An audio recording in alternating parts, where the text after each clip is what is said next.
Anybody on that stage who has a job in the United States legislature to this point cannot say shit about DACA because they have not done a single thing to fix that. So for what reason should I want to make any more money than I make right now? If you're just going to continue to take more and more of my money, why should I want to make any more money? There was, if you ask me, an obvious bias from NBC, from the host of the debate. Welcome to the salt of the streets, coming at you every week with this food for thought. Hope you ready to eat. With everything going on in this nation, we need some information, and that's why salt need to be stationed in your rotation. With real talking, real topics, real people, real problems. Think we need some help to solve them, and leave it up to Colin and the Donovan, cause that's what's that? Let's get ready. And just like a red, white, and blue phoenix rising from the ashes of political bipartisanship, we are back to Salt of the Streets podcast. This is Saturday, June 29th, 1:21 p.m., episode 63. And welcome back, everybody, to the Salt of the Streets. It's 122? Yeah, it switched like as I was talking. We should just wait for a minute so you can say it's 122. It's 123. Well, by the time I get done with this, it'll be 123. So welcome back, everybody, to the Salt of the Streets podcast, your one and only source for social and political commentary on all the weekly news, pop culture, and sports that you can handle. And the best part about the whole deal is it's built from the ground up for people like you and me, the everyday normal person. So come join us as we discuss life, liberty, and the pursuit of happiness and continue our endless efforts to bridge the gap between people and information. As always, we are your hosts. I'm Colin. I'm Donovan. And coming up on this week's show, I am just fucking fumbling all over my words this morning. You fired through it, though. I tried. I was trying to make the 123. Did we make it? But coming up on this week's show, Wednesday and Thursday this week were the first presidential Democratic debates. And so we're going to talk about all that. And then there's about 1.5 million different topics that we can spin off from. And so we're just going to kind of start with night one and just see where it goes from there. Mm-hmm. So you got a lot to look forward to. And I think other than that, I already told you my leather sheet story in the pre-show. So yeah, it's be gross. Sure to check that shit out. Hey, have you ever seen Handmaid's Tale? I have not seen Handmaid's Tale. I started watching it like 2 weeks ago because Jordan and her sister have been watching it. Mm-hmm. And so, I know people have been talking about it since it started. Yeah, because it's like, this is where America's going and, all this stuff and whatever. So I was like, well, I'm sure that's like pretty extreme. I've never seen the show. It's whatever. And so then I was watching it and I got irritated because that's so extreme. Yeah. That I was frustrated. Like, then I was like, I can't believe that anybody even fucking said that. It's radical. You should watch it.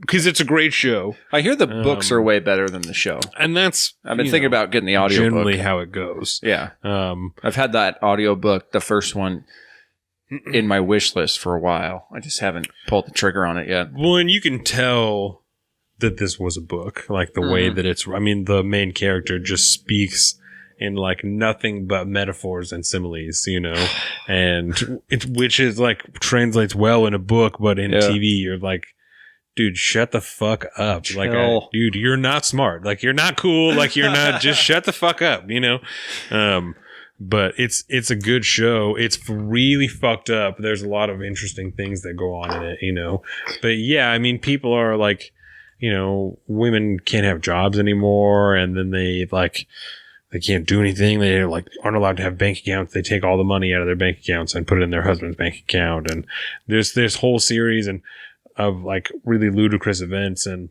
the president, Congress, and the Supreme Court are all murdered on the same day. Like everyone is murdered like on the same day. And like all this, and it's like a bunch of stuff like that where I'm like, dude, fuck you for ever even having said that. You know what I'm saying?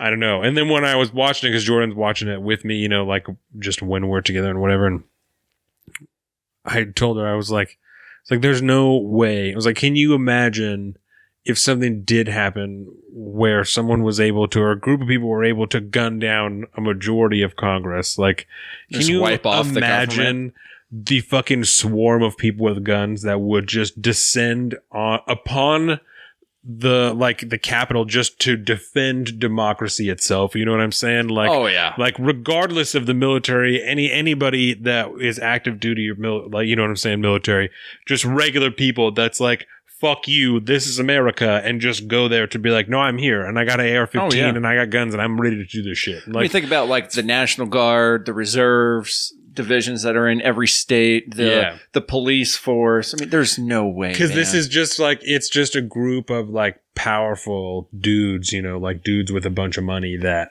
plot to do this and just like conscript everyone in the armed forces into their new military for like this Gilead is what that's what their area is called.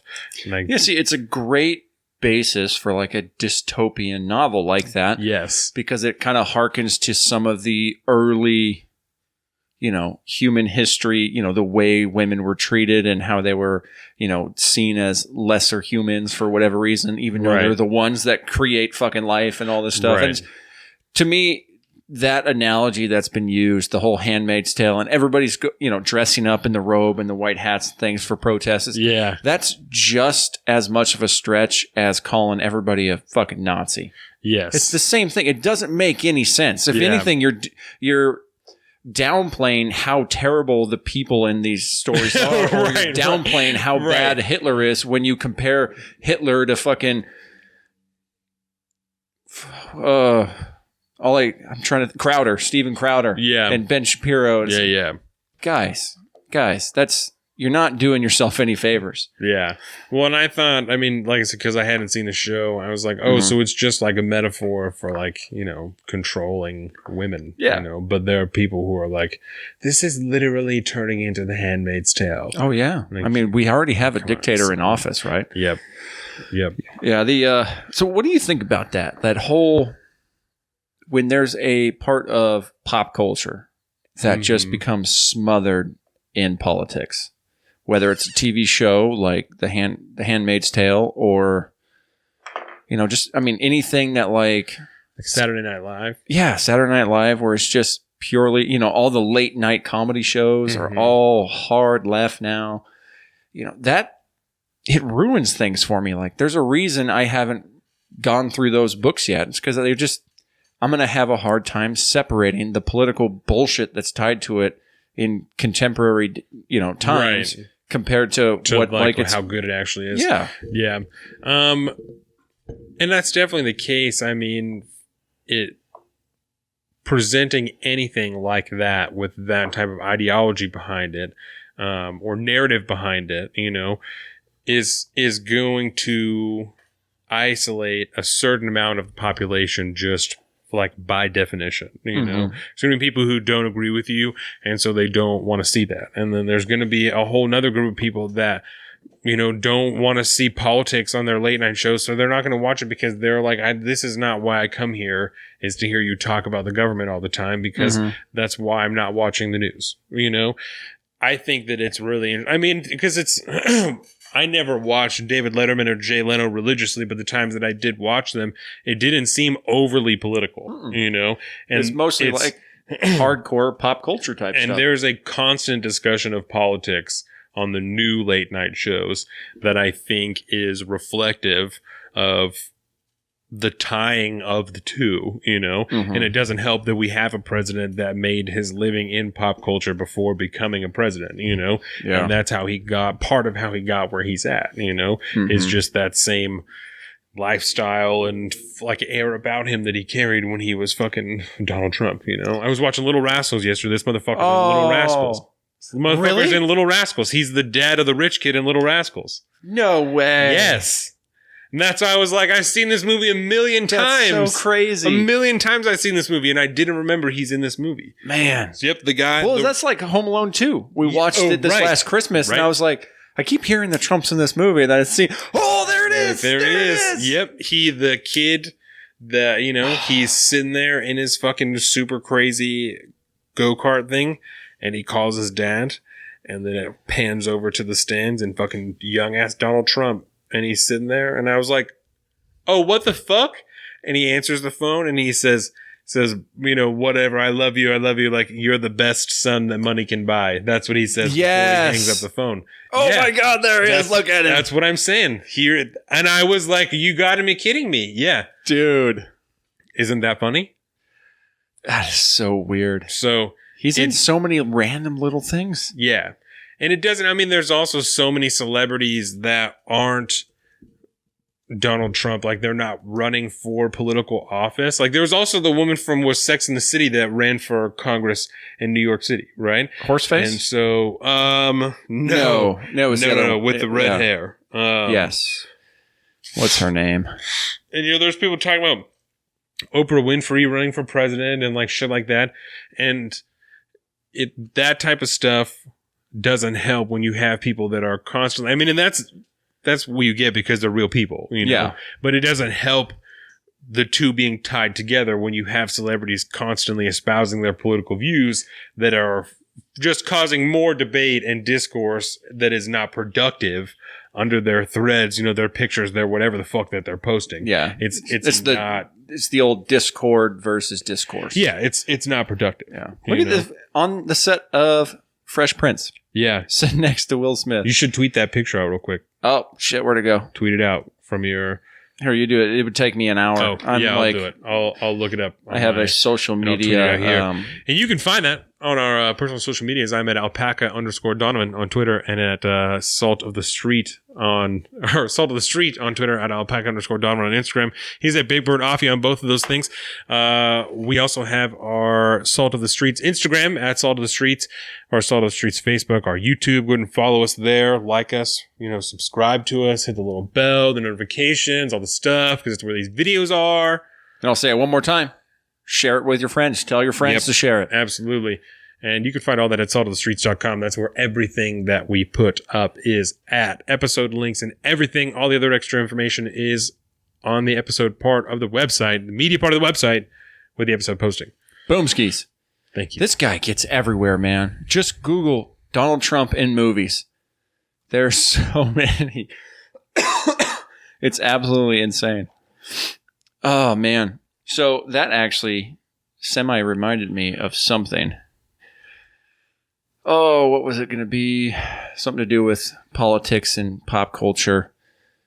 I got nothing. I don't know. But anyways. Way to go. Yeah, such a disaster zone. I know. I have so many random notes spread throughout because I did it like you this week where I was like old school pen and paper notes. Yeah. Because you're a biter. And then I'm realizing that my handwriting at like speed is almost illegible even to me. Oh, well, that's which is rough, dude. Yeah, that's no good. You got to be able to at least read your own handwriting. Yeah. Fuck if anyone else can read it. You got to be able to read it. I mean, I have to do a lot of technical writing for my day job, but like, I don't know, there's a specific like way to do that in the format that we have to do it in. And I've gotten really a whole lot better there. But if I'm just like scribbling notes for my own good, it's not for my own good. It's very counterintuitive to what I'm trying to get done here. But I got pages of notes today, so we have about 1.5 million places to start here. But I think we should probably just start off with night one, Wednesday, June 26th at 6 o'clock Pacific Standard Time. We started the first of the presidential Democratic debates, and we'd done this on the pre-show, and I'm going to try to get through it really quick. But the first lineup of the night was New York City Mayor Bill de Blasio, Tim Ryan, who, again, I'm going to forget who the hell, I think he's a state rep. Ohio representative. Yeah, Ohio State Representative Julian Castro, the former Secretary of Housing and Urban Development under the Obama administration. New Jersey Senator Cory Booker, Massachusetts Senator Elizabeth Warren, former Texas State House Rep Beto O'Rourke, Amy Klobuchar, Senator from Minnesota, Tulsi Gabbard, State Rep from Hawaii, Jay Inslee, Governor of Washington, and John Delaney, who is the former representative of a Maryland district. 6, I think you said. 6, I think. Yeah, I'd have to Google it. But either way, he's a former. He doesn't even have a day job right now. His day job is running for president. He was an entrepreneur before Yeah. He ran for, or before he was a representative. And who I think did a good job as far as substantive answers, but he just was not a good personality he didn't have a good stage presence and stuff like that. I mean, we'll get more into it as time goes by. No. So I was just trying to figure out the right way to put this, right? So there was, if you ask me, an obvious bias from NBC, from the host of the debate, right? Because just a little bit. Because Elizabeth Warren, all she had to do was say one thing and her microphone was already on. Yep. John Delaney's over there screaming for 5 fucking minutes before they even think about turning his fucking microphone on and giving him a moment to talk. So there is like an obvious sway on who they want to have the most time, regardless of what they have to say. Because if you ask me, the person I heard the most, like the best things from night one, Tim Ryan, John Delaney. Oh yeah. Like those were fucking, bless you, those were my guys. Like, excuse me. That's where I was at for night one. I was like, where's Tim Ryan been at this whole time? Where has Tim Ryan been at? Because what the fuck? Like, this is my guy. If I had to vote right now, Tim Ryan's my fucking guy. Like, what the shit? If I had to vote that way, definitely. So, I thought that was very interesting. But like you said, it was evident, Yeah. And I think before we get into specifics, I wanted to talk to you a little bit about the general format of this so-called debate, right? 10 is a lot of people. 10 is a lot of people. And I mean, this is worse than any CNN checkerboard screen of pundits getting on there to talk for 15 seconds, right? That's really bad, yeah. So the idea was at the beginning that each candidate would get 60 seconds to answer a question that they were asked.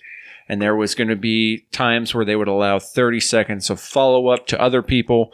Like if someone says your name, you get to respond. And ideally, you're supposed to be, that's called in a debate setting, you're being invoked. Yeah. Yeah. And so if you are invoked by a direct call out by somebody on that stage, you're supposed to be allowed to respond directly to that attack. Right. Yeah. And that did not happen almost at all the first night. Right. It only happened one time in the second night, which we'll get into. But the thought that you're going to have any kind of semi-sophisticated, thoughtful answer to any of these hot button questions in 60 seconds or 45 seconds, whatever it was. I think 45 played into something else like towards the end. But 60 seconds is not a lot of time to espouse views. Right. And give any kind of context.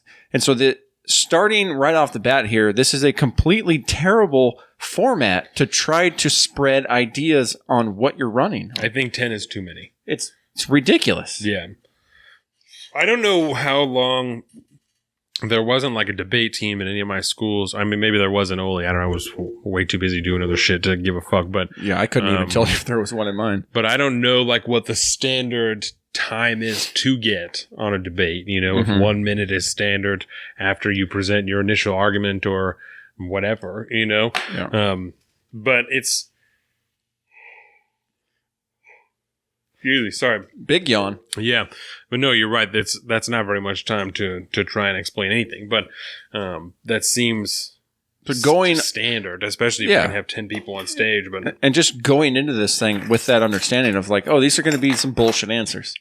We're going to have to try to find the gems that they're really trying to talk about. You're going to have to try to pull in context and then try to determine what they actually mean by their answers. Right, because they have these 60-second clips rehearsed. So they have things already written out and that they've talked about. They know that they have it timed out to, 48 seconds or whatever, and then they have 12 seconds to keep going on, whatever they're feeling fiery about that minute, so that they can keep going until they really stop them or cut their fucking microphone off, because most of these guys are going to go for another 10, 15 seconds after their time, It was disgusting. The amount of over talking and trying to just insert yourself into a conversation when people are trying to move on. It was just, for one, it was poor form. I get why they were trying to do it, because everybody was fighting for the most amount of time. And I think even worse on the second night, Right. Well, and then night 2 when the one time that Joe Biden did like concede and was like, "Oh, my time is over." Yeah. Now he's catching shit for it. They're like, on the way here, I'm listening to the NPR podcast, and they're like, and that's being used as a metaphor for, people who think that his time is over and he doesn't need to be. Yeah. And like, come the fuck on, dude. No. Because he's following the rules now. Like it's, he's aged out. I think it was cop out for sure. Yeah. But absolutely. But it was still, I mean, that he was getting fucking grilled by Kamala Harris. And Kamala Harris. And we'll talk about that more because I feel like he should have swung back a little differently. Yes. But so for the first night, of course, the one all-star on that whole stage was Elizabeth Warren, right? And so in a field of more or less, Class B candidates at this point, she was about the only Class A. You might even say Cory Booker or Amy Klobuchar, but poll numbers wise, I don't see them getting anywhere near anyone else. No, I mean, I liked of those 3. I liked Klobuchar of those 3, but she's not my favorite on the stage by any means. I appreciated that Tulsi Gabbard was the only person on the stage that talked about Saudi Arabia in any type of hostile format at all. Mm-hmm. Even when at the end, they got asked individually what the biggest national security threat was in the United States, right? And so like 2 to 3 people said China. Not one person talked about the fucking Saudis at all, right? Bill de Blasio said Russia, which I thought was a legitimate answer. Jansley said that it was Donald Trump because he's a piece of shit. Yeah. A bunch of people said, nuclear weapons, nuclear proliferation, and climate change was mixed in there. So I was obviously frustrated. Nuclear proliferation is like, I feel like that's like a cop-out answer. You know what I'm saying? That's no shit. Of course, that's a national security threat. Of course, we don't want that to be happening right now. And that's not really what the question is, but that's the way they interpret it, I'm sure. So there's nothing I can really say about that. But I thought that it was interesting, especially when you're talking about state sponsors of terrorism or national security. You're not talking about the Saudis. No one is going to talk about the weapons deals that are going on with them or anything like that. No one's going to bring it up. You know what I'm saying? It's Tulsi Gabbard has to bring it up when she's being attacked directly, having to do with like terrorist groups inside of the Middle East, you know? And so I have a huge problem with that that's not a bigger focus, and that Russia is not a bigger focus. Like, I think people also mentioned Iran. I think there was, I don't remember who it was, but certainly someone mentioned Iran, but maybe Amy Klobuchar it was. She might have mentioned it, yeah. But it was any foreign policy question that was asked, because there was only basically one, and it was directed to Gabbard, because nobody else on there really talks about foreign policy at all. Nobody wants to, because in my view anyways, the state of politics as it is right now, running on a foreign policy ticket is not going to get you the election. You're not gonna win.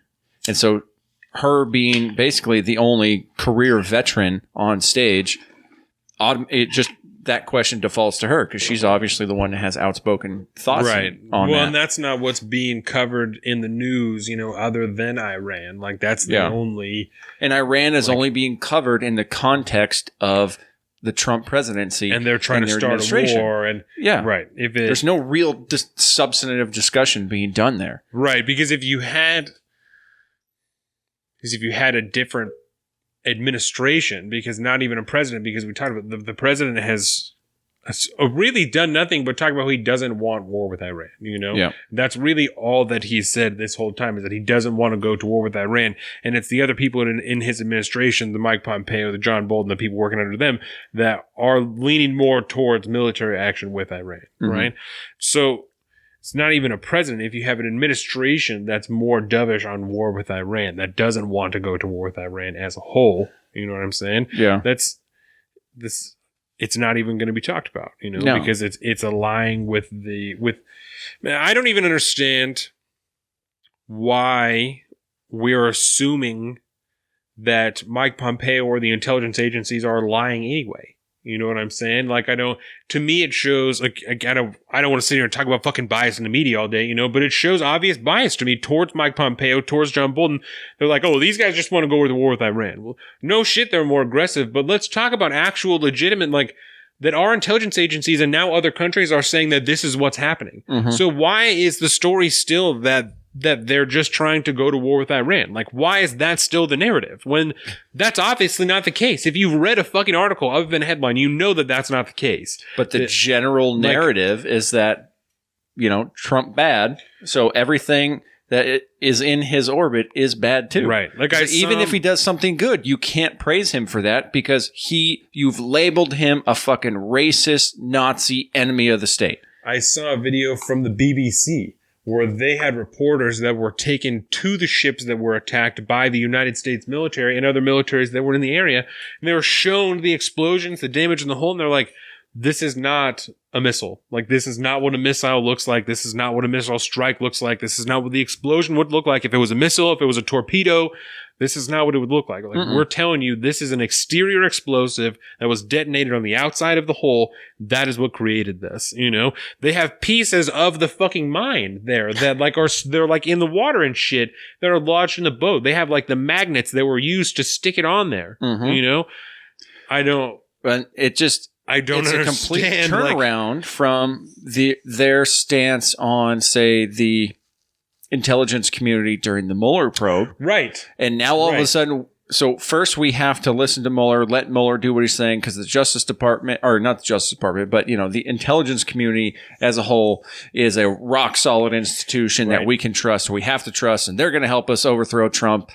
And then all of a sudden you don't get the answers you like. And now all of a sudden the overwhelming majority opinion of the intelligence community doesn't mean shit because it runs counter to your narrative. 2 years ago, the media was talking about how all of the intelligence communities had corroborated that the Russians had interfered with the election and that Trump was a liar and all this shit. And, he's denying his own intelligence communities.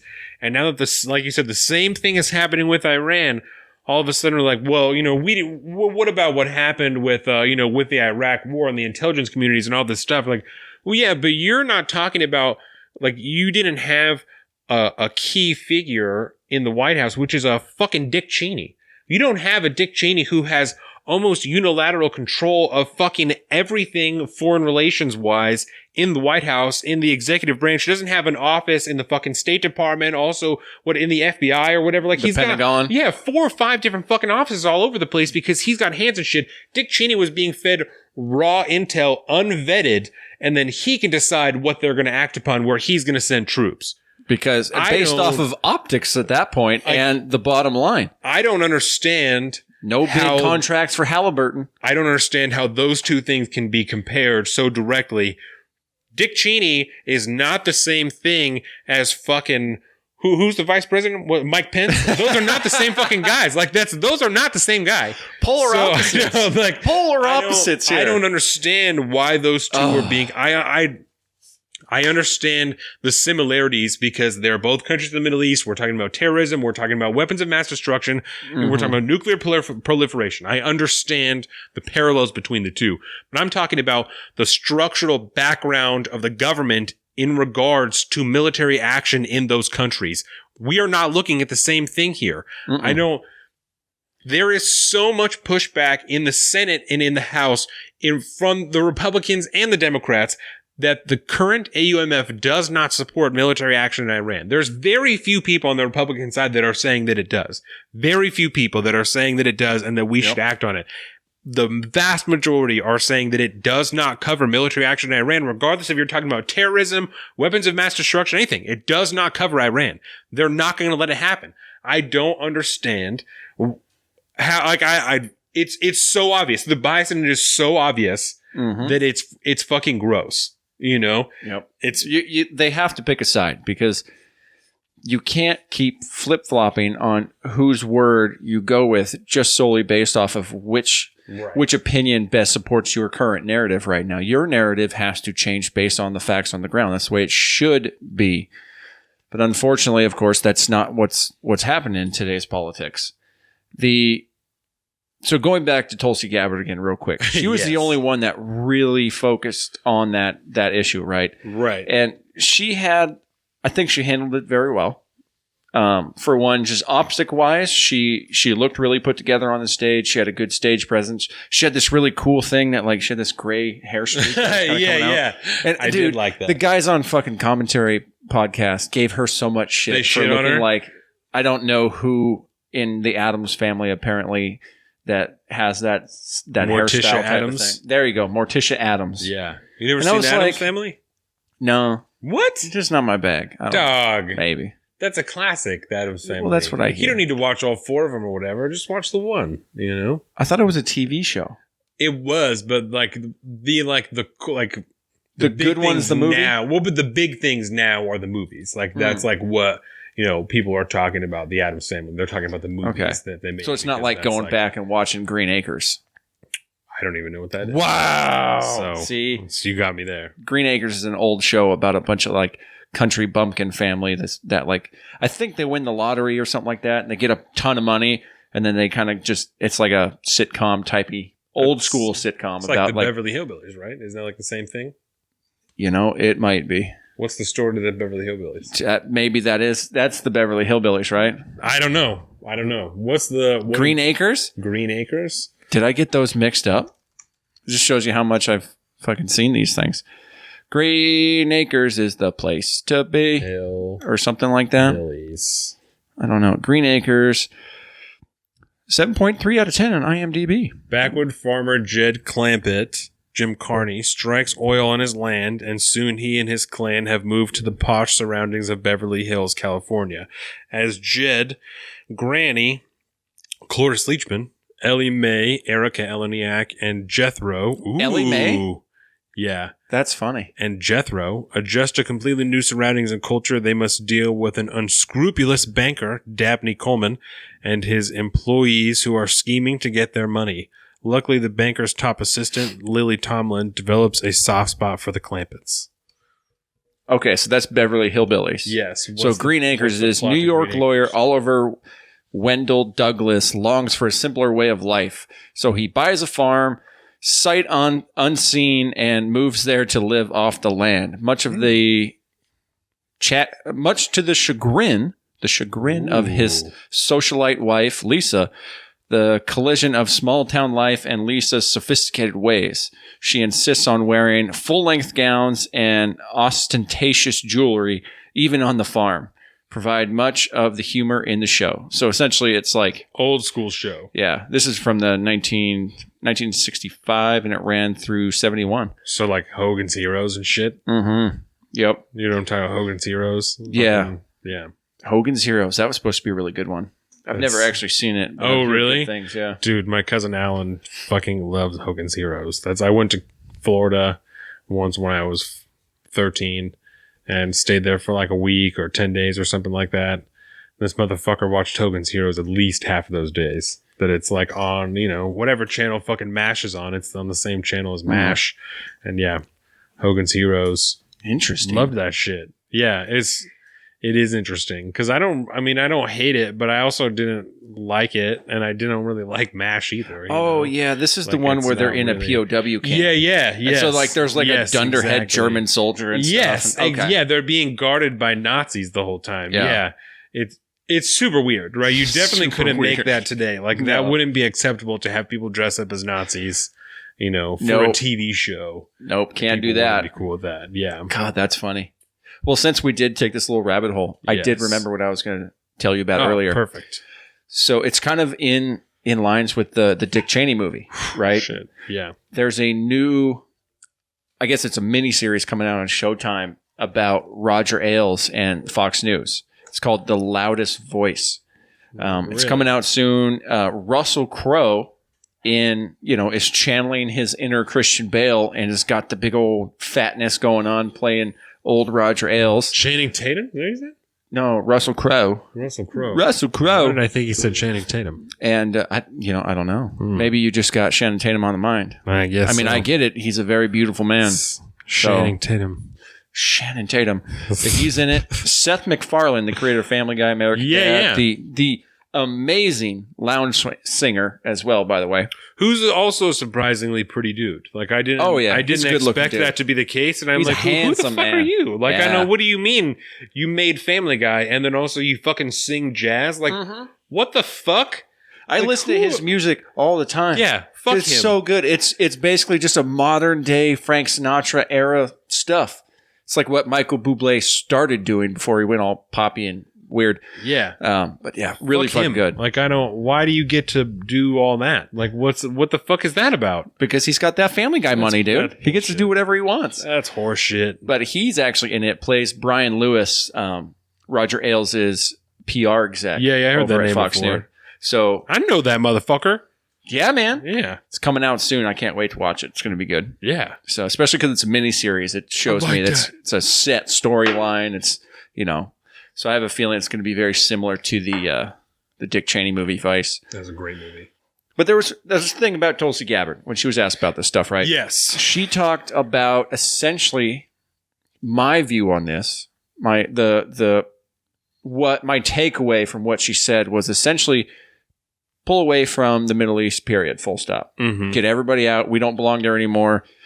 She made some weird comparisons with Al-Qaeda and how like Al-Qaeda isn't necessarily like our enemy anymore. Like they were, but we took care of that. And now we just need to leave them alone. Like, because we just don't speak the same language. And that's not literally, but like just in politically geopolitics. that she was saying that when in direct discussion with Tim Ryan, she's saying that the problems that existed there happened way before us, and they're going to exist way after our involvement, interference there, whatever you want to call it, Yeah, which makes sense too. It is true, and of all of the different documentaries that I have watched about, the different Gulf wars, the wars in Afghanistan, and whatever the fuck you want to call them, I don't watch some of those Vice documentaries about the war documentaries about the Middle East and Yemen. Right. And especially there's a really great couple of movies that's called like Restrepo, and then there's like another one that's a part of the movie Korengal. And those talk a lot about the politics because they're, the commanding officers of those platoons that are working with the leadership of the tribes in that area, and they're talking about, they're like, we don't have the time that is required to be here to help solve these problems. Like it's a 3-generation problem. We are not here for long enough at a time to deal with it. Like you need to have someone here for years at a time to begin to deal with this. And we can't do that. We're only allowed to be here for 9 months at a time. Like that's, then you got to change over and there's new people in. And the first 3 months that you're there, like this same thing from so many people that the first 3 months you're there, you're getting used to what the last people talked about. You're having to be briefed about everything the last group of people that were there talked about. And that middle 3 months, you're really kind of cooking things and you're like, okay, we got this. Like we're figuring things out. The last 3 months, you got to get everything ready to go. You have to get ready so that you can tell the next person what you were doing while you were there, and then you can leave. So you're talking like a 6 months period, like maybe. That's not enough time to try and work with those people, especially if there's not going to be a 100% consistent message with every single person they're communicating with until the problem is dealt with. Yeah.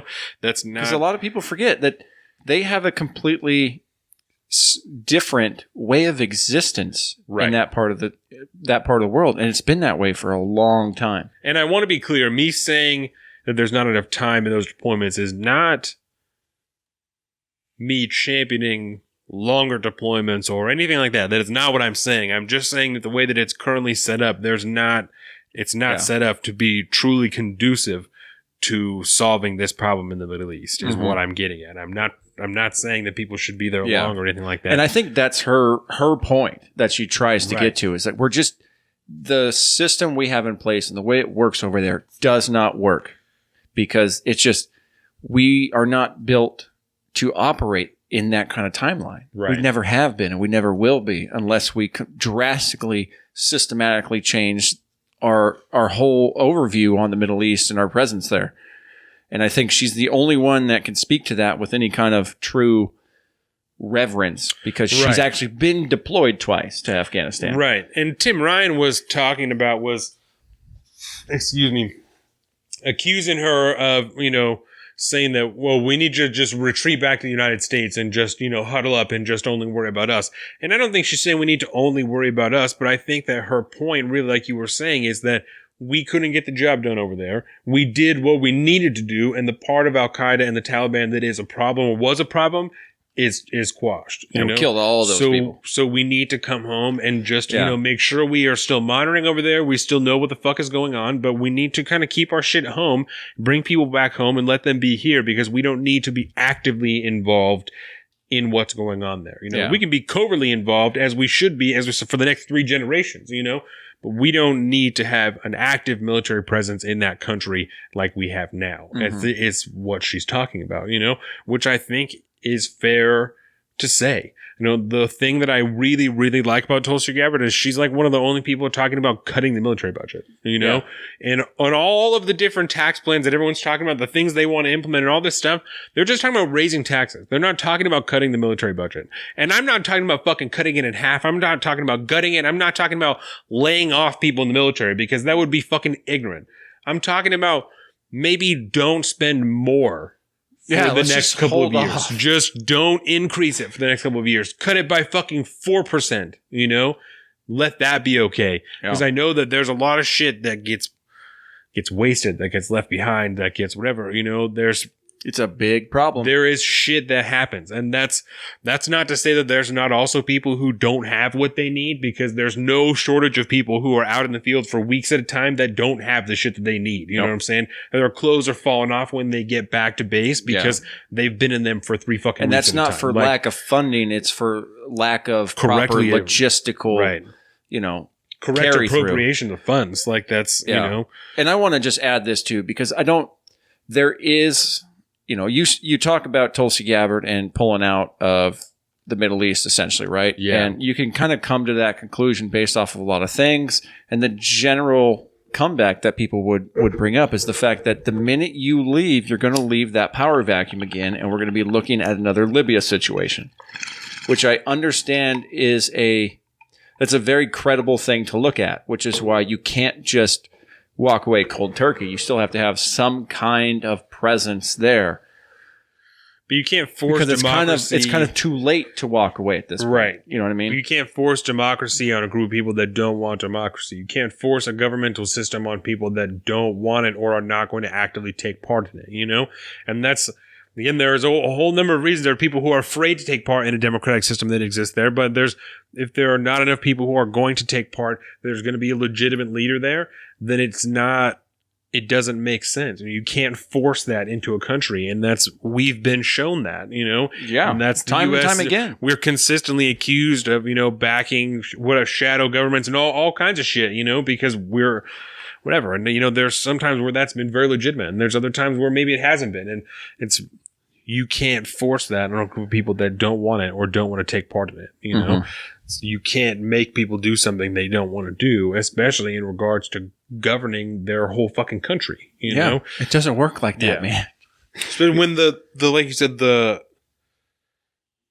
I guess morals, for lack of a better term, just lie in a different place, and that's not me saying, oh, well, the people in the Middle East are immoral. Like, that's not what I'm trying to get at, but just they just have a completely different society. The lifestyle, the ethics, the morals are completely different. Even in non-fucking Sharia law communities, people who are just devout Muslims, it's a whole different lifestyle. And that's not to say that they can't assimilate to America, because they obviously can. There's no shortage of fucking Muslim people in America, No. But there's some more devout or more whatever, that you want to call it, that it's just like any offshoot of Christianity. There are a number of different sects, and the people that identify with a certain religious sect will think and act differently in their daily lives. Right. I mean, fucking Christian scientists, dog, letting their kids get sick and shit. Pete Buttigieg is a Christian.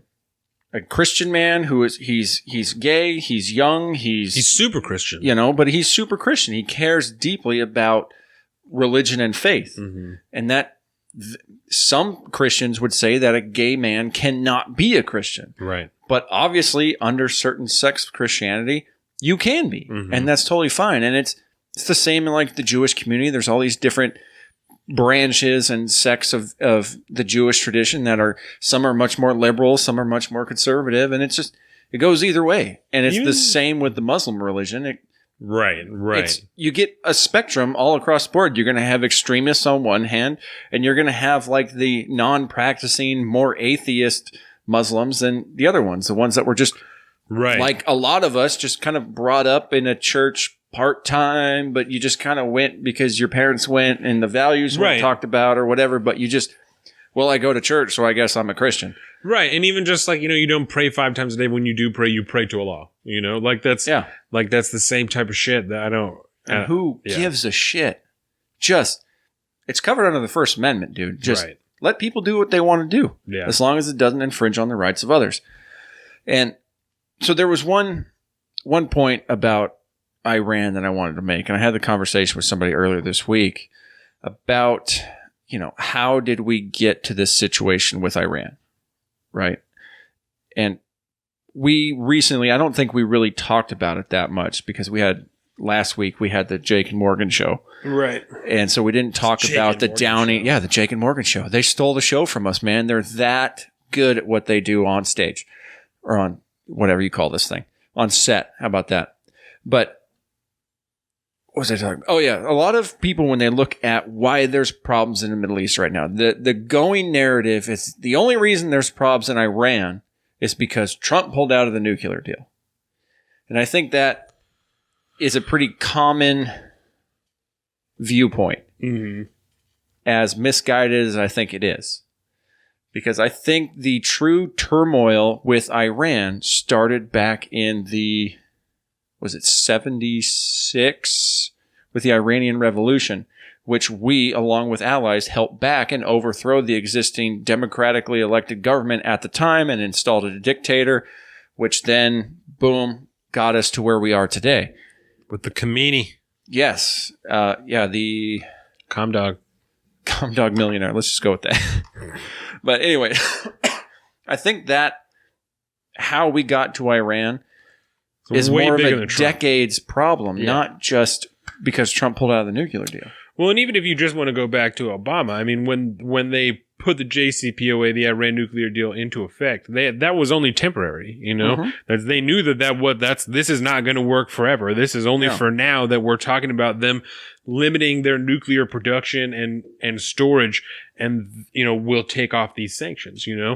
So even the Obama administration knew that wasn't going to be there forever. I think they were hoping that the next administration will want to change the deal and maybe replace it with something as opposed to just withdrawing from it, because it seems like something is a little bit better than nothing, especially right now. You're talking about the nothing we replaced it with is sanctions and, bombs on different fucking oil vessels. And, now you're talking about the shooting down of a drone and, threats, and people will meet with each other at the G20. And it's like a whole, this doesn't seem like it's better than limiting them the way that we had before. Yeah. So. Yeah, I mean, whether or not it was a good idea to pull out of the nuclear deal is one thing. I don't think, we may have talked about this back when it actually happened. The actual nuclear deal? Yeah. Oh, we definitely did. We definitely did. Oh, definitely. Back when we pulled out. But I even heard, and I wish I would have written it down, but there are the occasional Democrat that says that, yes, it was an imperfect deal. That's a Imperial IPA, double IPA. Really smooth. Highly recommend. Give her a thrill. Cryo hops, bro. Simcoe cryo hops. Oh, Simcoe hops? Okay, talking from a guy who dabbled in the art of home brewing for a while. Simcoe hops were my absolute favorite. Yeah. Because they add the most amount of, danky, I don't know if you want to call it the danky smell of the hops. Dank. Yeah, but they add a lot of good, it's got a lot of good bitterness qualities, and it's really smooth, but you get that real pungent hoppy smell for like an IPA. Yeah, actually, I can use another beer chacho. Yeah, just rando would be good. Okay. Whatever's clever, homie. So what? Bambino. Yeah, the Hop Valley Brewing Company from Eugene, Oregon. Carolina bought this giant, 24-pack from Costco last week. You know what else is in Eugene? There we go. I mean, I know Dan Carlin lives close to Eugene. That's important to me. Yeah, that's not important to me. Oregon. It's important to everybody. What is it? Quacks? It's important to everybody. I mean, can we just talk about Vital to lifestyle. the Ducks as a mascot? What do you mean? The mascot's like it looks like fucking Donald Duck, bro. Oh, okay. That's perfect. We'll go with that. As long as it's cartoony enough. Yeah. And I forget the point I was trying to make on Iran. Crap. Oh, the improper nuclear deal and all this stuff. We recognize that there's an imperfection to the nuclear deal, and even a few of he does look like Donald Duck. Yeah. Where's Disney on copyright infringement? I think that they work pretty well hand in hand. They probably work well. So, and I think we had even taken this rough tilt back then. It's through a special license agreement. So, they got a special deal. They got a deal. Okay. Well, I guess I'm okay with the Ducks. The Seahawks have benefited quite greatly from the Ducks, have they not?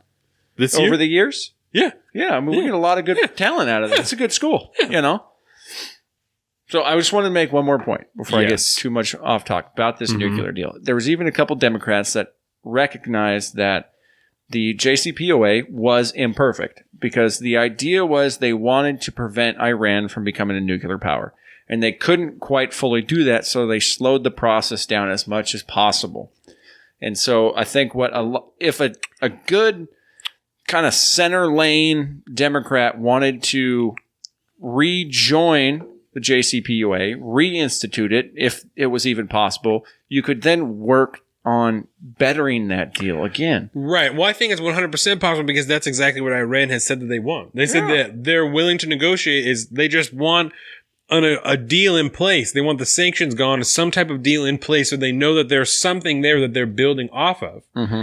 And instead, this is what has happened, So I think that it's 100% possible. I think that it's probably one of the better options is to just put it back in place, take the sanctions back off, and then start to have a discussion that they said they're willing to have. I mean, at this point, things have been pushed. I'm not going to say America has pushed, but things have been pushed, Tensions have risen. To a point that maybe they're not interested in that now. And even that might be a different deal on the table, Yep. So I don't know.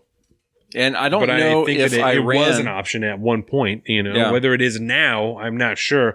Because not to interrupt you, but I mean, the committee has showed that I don't even know if that's his correct title, but that's like the Ayatollah. I know that's what it is. The Ayatollah. It's the supreme leader. The supreme leader of Iran. Yeah, is Ali Khamenei. Ali Khamenei. It's the Khamenei. That's what I'm calling him. It's the Khamenei.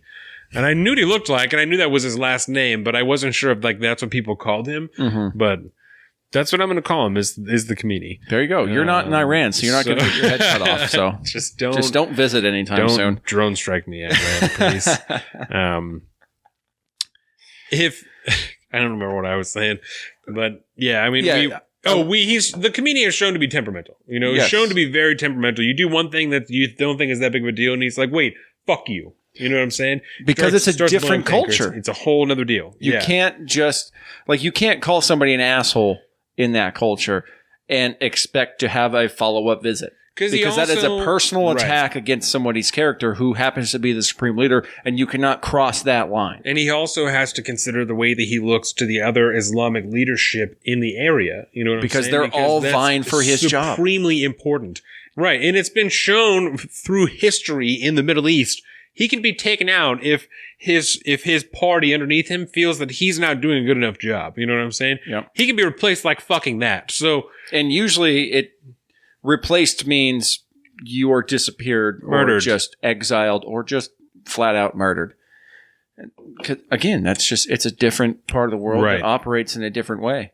And I give it, to kind of tie it back to Tulsi again, I give it to her for trying to have an outlook that's actually informed on what's going on. Right. When it comes to Iran and foreign policy in the Middle East in general. Substance to the idea instead of just, we got to get out of the Middle East. Yeah. reasons and actual like backing, and this is why I don't think we need to be there. Not just we never should have been there, you know, but we went there for a reason. I know that because I was there, and now I'm telling you that we've done what we can and we need to come home, you know? And I that's think a different message than what everybody else is saying when they're talking about pulling out of the Middle East. And when it comes to pulling out of the Middle East, she would have a much better understanding of what's the bare minimum required to left there. Right. Because she's been on the ground. She knows how it works. She probably has she'll have a better relationship with the generals on the ground that are managing all this. And they can actually come at the problem from the same place, from the same footing, and probably have a much better exit strategy than anybody else because she's actually had experience in it. Right. And that right there, though, was probably the only major airtime I think Tulsi had throughout the whole debate that night. Yeah, her tiff with Tim Ryan was really the big time. I mean, I think she got asked like one or two other questions, but definitely that was the big time that she had was when she was talking to Tim Ryan. Yeah. Immigration was obviously a huge topic of discussion. Huge. Right? So I just kind of wrote down things as I was watching it, like what I was thinking, you know? And I noticed that when they're talking about the treatment of the children at the border, right? So there have been increased reports in the last couple of weeks that there have been, I think, 7 children that have died at the border in different, you know, holding facilities. And there's all kinds of fucked up reports about the conditions that they've been staying in, you know? And so there's increased disgust with what's going on, and obviously protests and activity and just things that are going on to try and get this mitigated, right? So there's all kinds of things that are leading to this. There, you know, people are blaming the policy and like, well, we talked about it before. It's an Obama era policy that was used then and is now being done in a really shitty way, you know, here. And part of it is the immense amount of people that are trying to come through the border. Processing is taking so fucking long because there's more families trying to claim asylum than ever before. We've seen a drop in migration from the single individual adult level and a massive rise in the family level, which is, again, how we ended up at this actual, which the media is now calling a border crisis, because now it's an actual border crisis, apparently. And the administration doesn't want those people to be released into the country while they're waiting, and so they're kind of trying to sit there and almost wait a little bit, like not the people there, but the like ICE and the workers there. They're actually having to kind of sit there and fuck around because they're not sure exactly what they're supposed to do. You know, there's still discussions of sending people back immediately and having to wait in Mexico or wait in other Central American countries. You know, there's discussion. Like I said, the administration doesn't want them to just come into America and wait for their court date. Because the general idea on that, the general worry from the opposite side is we can't let them into the country like that because they're going to come in. They're going to get their date for their court hearing, and then they're just going to be ghosts. Right. They're going to disappear. Now you got more illegals flooding into the country. Which I don't know. That's a totally different I think the numbers are actually pretty good that most people do show up. I would think so. Like, I believe that is the case, that most people show up for their court. And I remember hearing that, but I'm not going to attest to that. But I hear different things just based off of who I'm listening to. Right. You know, if I'm listening to Shapiro talk about it, in his mind, not a single asylum seeker ever comes back for their court date. Right. If you listen to him. And I think that is so unbelievable that is a stance that you're willing to accept without actual data backing it up, because it is so extreme. But the other thing that kind of we should kind of touch on this, the one thing that made immigration such a heavy topic this first night was the day before that, on Tuesday the 25th, the photos of that man and his daughter dead in the banks of the Rio Grande trying to cross into America that died. It's a terribly tragic story. The father, I guess, brought his daughter over to the bank or something like that, and then he went to go back real quick, and then she went swimming after him and then was drowning, so then he went for her, and then they both drowned together. Yeah. Very, very, very tragic story. But that was kind of the catalyst moment to a lot of the immigration talk that went on. There was a lot of Spanish being spoken, not very well by a couple people. I had Carolina come over and I was like, hey, listen to this. Is this good? And she's like, oh my God, they cannot speak Spanish to save their lives, apparently. So Beto O'Rourke, Robert O'Rourke, and Cory Booker, and then Julian Castro, they all spoke Spanish on stage. Can I ask you a portion of it? Can I ask you how you felt about that? If you had any particular type of opinion on it? I don't necessarily care because the way that it was gone about, like some of the questions were asked in Spanish. Yeah. And then, so they would say a portion of it in Spanish and then say it in English. Right. And then the candidates would usually start in Spanish and then, shift over to English. And so I don't have a problem with it because I'm sitting here watching them going, okay, they're trying. I can tell just from being around a Spanish family for so long, like their dialects are shit. Yeah. But they're trying. I give it to them, and they're fumbling through enough to be able to say what they need to be say.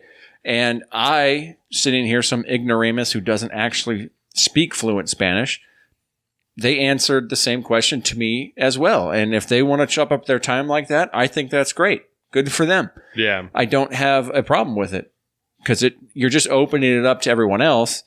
I do think that if you're trying to fit in as much time as possible to answer a question, it might be a little difficult. But since you have 60 seconds and you're not going to get any substantive answers anyways, fuck it, why not? Who cares? Get that voting base riled up. I'm good with that. I don't care. And if you're on that stage and you're not prepared to speak Spanish, then, I'm sorry, but you've made your bed. Just like anyone else in the country, there are people in this country that speak Spanish and English, and there's people speak all manner of languages all over this country. Yeah. And if you're going to be a politician who focuses on problems with a Spanish-speaking country and you want to be able to relate to that voting bloc, it behooves you to try to do what you can to reach out to them. And if that means learning to speak certain things in Spanish, good on you for putting in the effort. You're just going to be a better person for it in the end anyways. Yeah. I have no problem with that. I think it was Ben Shapiro that did it after the first night. He did a line in Spanish, and I will say he did a much better job than, say, Cory Booker or Beto did, but he doesn't speak Spanish. He learned that one phrase, I think, for the show. Yeah. Maybe. But people are making fun of it. I understand that it's something that if you look at it in the right context, you can have some fun with it. You can make fun of it. But there's no real legitimate, I think, cut you can make for somebody for speaking Spanish on the debate stage, especially when they followed up the exact same thing with an English answer. Yeah. You still got what you wanted. They reached out to another voting bloc that you obviously don't belong to. Yeah. But that's just me. It's a personal thing, I think. Yeah, because I felt slightly differently about it. I certainly don't think there's anything, it doesn't take anything away from you, that it certainly to know another language doesn't diminish your value at all. If anything, if like you said, it improves you, Yeah. And it just cuts your time if you're going to say the same thing twice in two languages, which is your call as a candidate. Right. I think the problem that I had, and we've talked a little bit about this before, that I don't know that we have a national language in America, that I don't know. I don't think that that's the case. Think we have a dead set. Right. But I know the common vernacular is English, and much that I feel if I were to move to another country, I would be expected to learn Italian if I lived in Italy. I feel that people should know how to speak English when they live here, Well, if you go I think that there's a Quebec in Canada, you better speak French. Right. And I think there's obviously a fucking learning curve. English is a complicated as fuck language. I don't expect you to speak English when you've been here for 2 days, 2 weeks, fucking 2 years. I've been speaking it for 32 years and I still don't know what I'm talking about. One, there's so much, especially in this area, there's so much slang tossed around. Carolina's lived here for how fucking long? And I still explain a lot of shit that I say because I use so much slang that's particular to this area, just because she's not from this area, she's from New York. She doesn't know what I'm talking about. So You know what I'm saying? There's not an expectation for me that you fucking pick it up right away, you know? But I feel, like I said, very much the same, that if I move to another country, I would be expected to learn that language. There are going to be people there who speak English because English is popular all around the globe, but the vast majority of people are going to be like, fuck you. We're in Italy. We're speaking Italian here because we're in fucking Italy. Like, that's what we do, you know? Yep. And if I'm going to live there, I'm going to be expected to bend in certain ways to that culture, you know? And people are still going to be jazzed to come to my house and eat American shit and, you know, do whatever. And they're going to enjoy that culture. But, so I can't form a genuine problem with it, you know, because like I said, it doesn't take anything away from it. The only thing that it does is limit the amount of time that you have in your response, you know? But it rubbed me the wrong way, you know, and I can't say that. As someone who doesn't speak Spanish, does it feel like you're kind of like, oh, he's not even trying to talk to me right now? And I don't know that you're saying the same thing. I don't have any way to verify that you're saying the same thing to me. And that's not a problem. I'm not like, well, he's saying something completely different. But when we're sitting there, me and Jordan, we're sitting there watching it. She's like, how do I know that he's even saying the same thing in Spanish that he's saying in English? You know, I don't have any way to know that, you know, and that's not, you know, me saying like, oh, he's probably fucking, you know, dog whistles and, you know, telling him to like attack Americans or whatever. Like, I don't think that that's the case, but if I don't speak Spanish, I don't have any way to verify that you've said the same thing in both languages that you have said in English, you know, or like, so, I mean, you could be like Bill de Blasio the morning of the debates down in Miami, speaking to a bunch of the Miami populace, and use a phrase in Spanish, which translates over to "ever on to victory," which is a direct quote from Che Guevara, while he's talking to a shit ton of Cuban expatriates who left communist Cuba because of Che Guevara and the revolution that followed. He done fucked up and stepped in it because I don't think he understood what he was saying. He probably just Googled something and found a line and ran with it. But that's not what I got from... Because I had Carolina to confirm this, because she kind of watched these. I was like, hey, what are they trying to say here? And it was just, they all did an incredibly mediocre job of trying to say generally the same thing they said in English and Spanish. And I guess, I don't know. I don't want to sound like a fucking bigot or whatever, right? But you have to be a... But it's a legitimate point of view to have, because as somebody, I see it differently because I'm surrounded by it every day. Whereas somebody who's not goes, well, I don't understand what the fuck you're saying. This is not okay to me, but... So you have to be a citizen to vote, right? Yes. So, and on the citizenship, you have to take it in English, right? Mm-hmm. Because that's like the common vernacular here. Whether or not that's like the fucking language of America, I don't know. It is a required... you have to give your interview answers in English. So it doesn't have to be good. Just understandable. So I guess that's like, I don't know. You know, that's what, like, then why? You know, but then it lays down to a personal choice where if that's what you want to do and you want to take your time and divide it that way, you know, then I don't.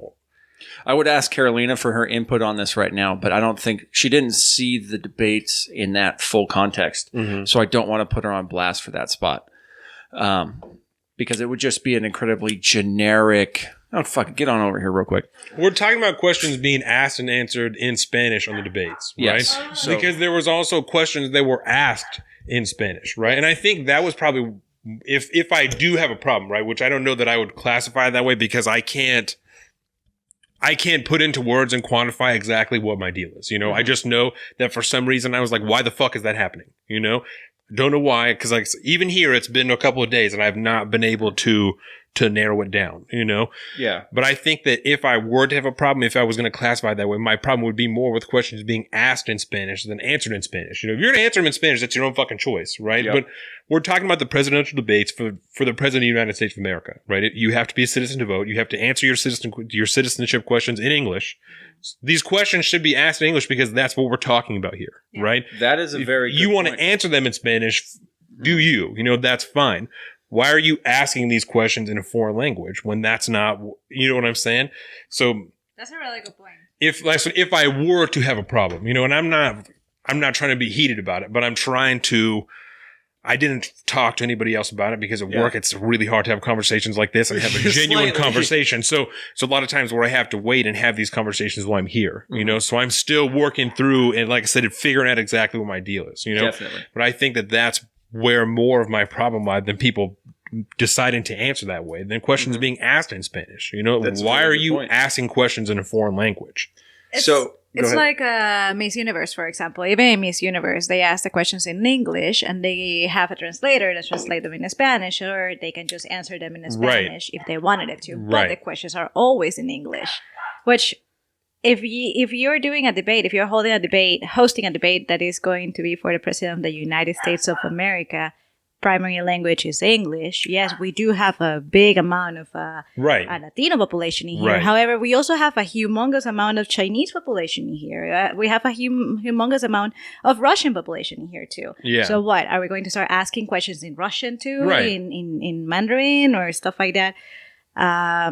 The answers. I was just say, do you remember any of the little clips that I showed you? Beto had a better Spanish than the other guy. The other guy did not even make any sense in Spanish. I don't remember his name. Cory Booker. Yeah. He tried to show off, and he epically failed. You could see that he was trying to remember what he had been taught. Yeah. Like you could see it. It was like he memorized a specific line, a specific sentence, and he just tried to say it, and he just completely butchered that in Spanish. Yeah. Yeah, no. Stay away from Spanish for that guy. You heard it here first, Cory Booker. You're going to have to stop or improve. It's that rough.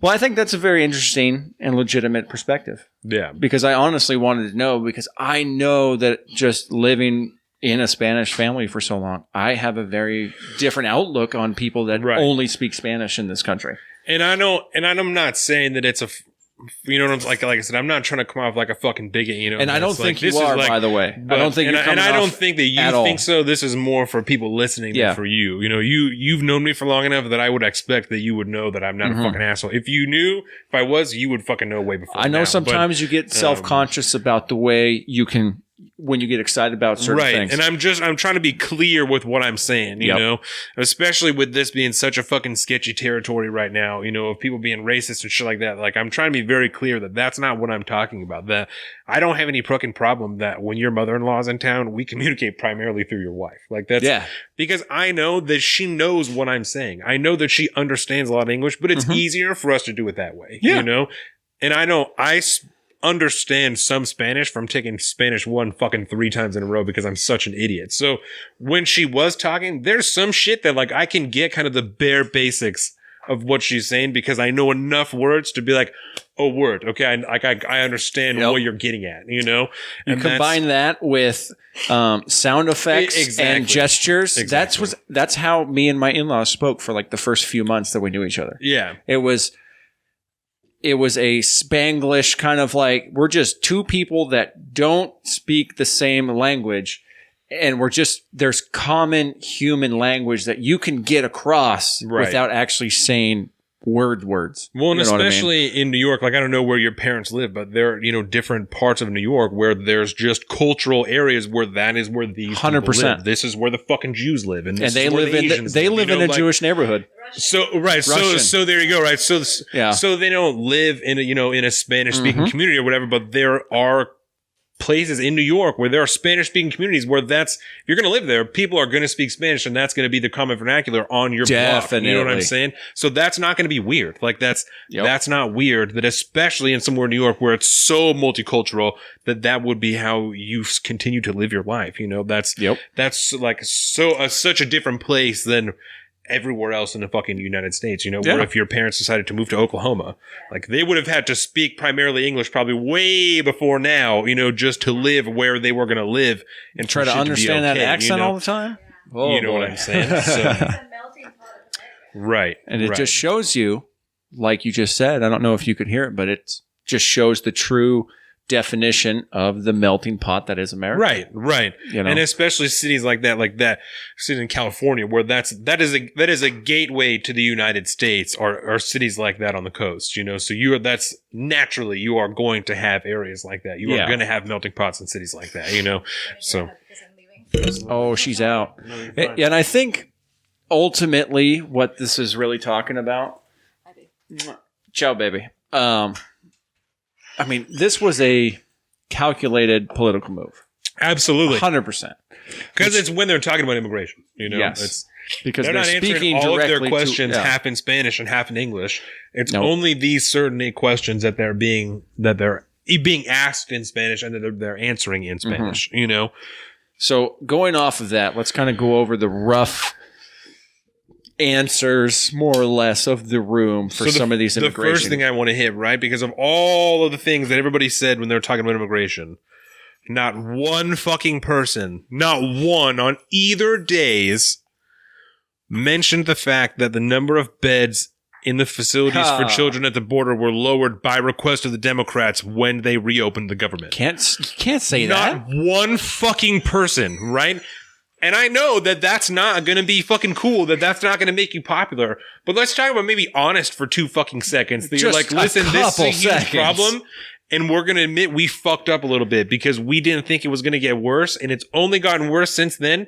And part of it is because of us, because we denied beds. And now these bed companies are arguing with their employees on about whether or not they're going to fucking donate, sell beds, donate beds, do whatever the fuck they're going to do. They're having arguments with their employees about getting these beds. Mm-hmm. Where instead, the government could have bought that shit in the beginning of the year and they would already fucking been there. And this wouldn't be a discussion now because it would already been fucking done and over with, But now that you got pictures of people dying on the front of newspapers, you got fucking talking about kids dying. No companies want to have any part, Now, and this is going to be purely my personal speculation on this. But I am more of the mindset that is exactly... It was a calculated move that they did on purpose to force pressure onto the Republicans to do something else about it.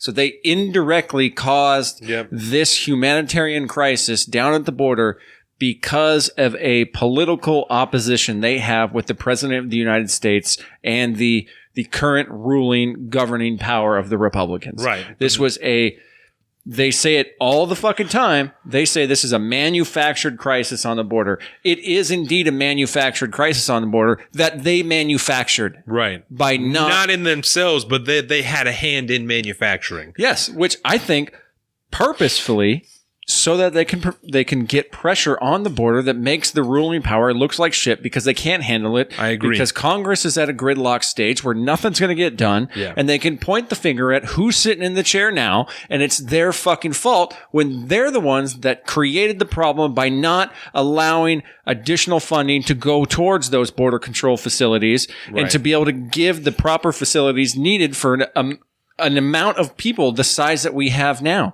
We have a fucked up legal system that, again, throws in that problem of not being able to separate parents and children and all this good stuff. Right. Julian Castro, I want to talk about this. Julian Castro talked about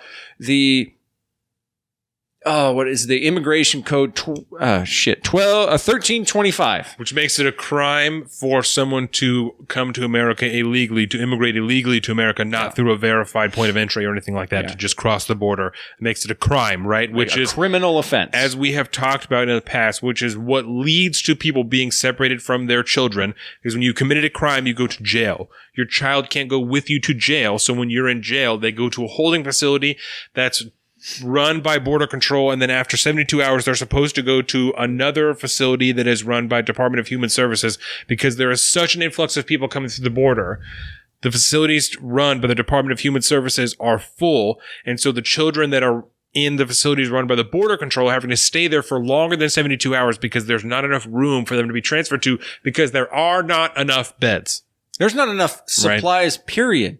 Yes, but I mean beds because that's what limits people going there. So if they don't have a place to sleep, they're not going to put them there, right? Yeah. So they put them on the ground with aluminum survival blankets, and it's just. I think that was a very good job of just summing up what's going on at the border. That was very nice. Yeah, and so like you said, part of what Julian Castro was talking about was whichever part of the law it is. I don't remember what the actual number it is. Section 1325. There you go, 1325, which makes crossing the border illegally a crime, and so. Any number of, maybe even all of them, were asked whether or not crossing the border should be a crime or it should be a misdemeanor offense that's just like you get a ticket for it, and then whatever happens happens. A civil infraction versus a criminal infraction. Yes, thank you. Which a criminal infraction means you go to jail. A civil infraction is like a parking ticket. You get a fucking fine. Yeah, done. But every single one of them on the stage voted essentially to abolish Section 1325. Right. And they wanted to move over to a misdemeanor style civil offense for an illegal border crossing, which in the minds of people that have the opposite political affiliations to them means open borders in their mind. That's what they're talking about when they talk about open borders. Right. The fact that there's no real recompense other than a little slap on the wrist for coming into the country illegally. Where do you land on that? I land on the fact that fuck no. You cannot do that. We need it should be a crime for someone to come here illegally. Yes, it should be. And I agree. Caveat 100%. to that, we need a system that allows the free flowing of migration in and out at any time. We need to have a system in place that is sophisticated enough and streamlined enough that there is no real funnel. A day or two, maybe. Right. Let's hang out for a day or two, and then you're up. It's get like you processed. We'll get this going. Which ultimately means an entire restructuring of the border. I don't want to say border patrol, but I mean the entire southern border and immigration system. And are you talking about for anybody who's coming here, people who are crossing the border illegally, that they would ideally only spend a day or two in processing and then would be released into America? And then ideally, anybody that crosses the border illegally, we should make it more convenient to walk through a point of entry and walk in. It has to be way more safe and convenient to do that. Right. Because then why would you take the dangerous route? Just go in. You're going to get in anyways. It just may take a day or two. Well, because they were also asked and so this was on day 2, but this feeds into our conversation now. They were asked whether or not undocumented people should be deported, right? If you're found, should you be deported, or should you just get a ticket, whatever the fuck happens, and then you just go about your day? And I've talked about this a couple of times, and I don't think people should just be able to come here. You don't just get to come here, and that's why you got to merge in. I'm not a fan of the idea of but there's places where you can get fucking a driver's license. You need a driver's license, right? And at that point, your driving is not a crime. And it's things like this that I am uncomfortable with, to the point that these laws are here as hurdles. You're here illegally. So if you get caught breaking a law, like fucking driving when you're not supposed to, doing something you're not supposed to, you stand the risk of being sent back the fuck home. Mm-hmm. And I don't feel like that's fucking harsh. I don't feel like that. Maybe it is harsh, but I don't feel like that's ludicrous. As I sit here today, honestly, with the morals that I have expressed the whole time we've been doing the show, I don't feel like that's ludicrous. You are not supposed to be here. If you want to come here, you want to come to a point of entry, apply, do your shit. What's up? I am a fan of that. I am a huge, immense fan of legal immigration to the United States. You can't just fucking come here for no reason. Or you're not for no reason, but you can't just come here and expect that to be okay. Yep. I can't fucking travel to Germany and just stay there and expect to be able to stay and no one's going to give a shit. If I get found, they send me the fuck back home. I will get sent back home. So I don't think that is ludicrous. No, it's definitely not. And being attached to an immigrant family like I am, I know how long it takes to do this thing. How fucking long did it take Carolina's brother to get here? 10 or 13 years. It took fucking forever. She moved here when she was 13. Waited. He sat and fucking waited until it was his time. Yep. And that's what he did. And I understand that there's two different sides of this conversation where we're talking about who's coming. Because there's regular migration, and then, so you could probably call it economic migration. And then there's asylum. Right. Two totally different conversations that need to be had on different levels. Yeah. Lump them all in together is not a productive way to have a conversation about this. Because they're different things. Yeah. Exactly. And it's the same with the facilities on the border, with how many, the judges in the immigration courts. I mean, every one of these is a separate discussion that needs to be had. And just saying, we have a crisis on the border, how do you fix it? Right. That's that's a fucking problem because there's a lot of different things that need to be fixed. The idea that an asylum seeker should be able to come into the country, get their shit taken care of, and become a tax-paying resident in the United States with a path towards citizenship, I don't see why that is a problem whatsoever. As long as you come through legally, you do the background checks, you're not a fucking wanted criminal, boom, we're moving on, welcome to the country. Your process starts here. Yeah. Right? But again, to get to that point, to get to the point where we can do that with people and have essentially a free-flowing, monitored immigration system and asylum system, the conversation needs to be had about how to revamp the entire system. And I don't know, so I don't hate the term of free-flowing, right? But the idea, maybe the part that I'm uncomfortable with is my main focus on immigration, on people coming in through asylum, refugees, or whatever, is America.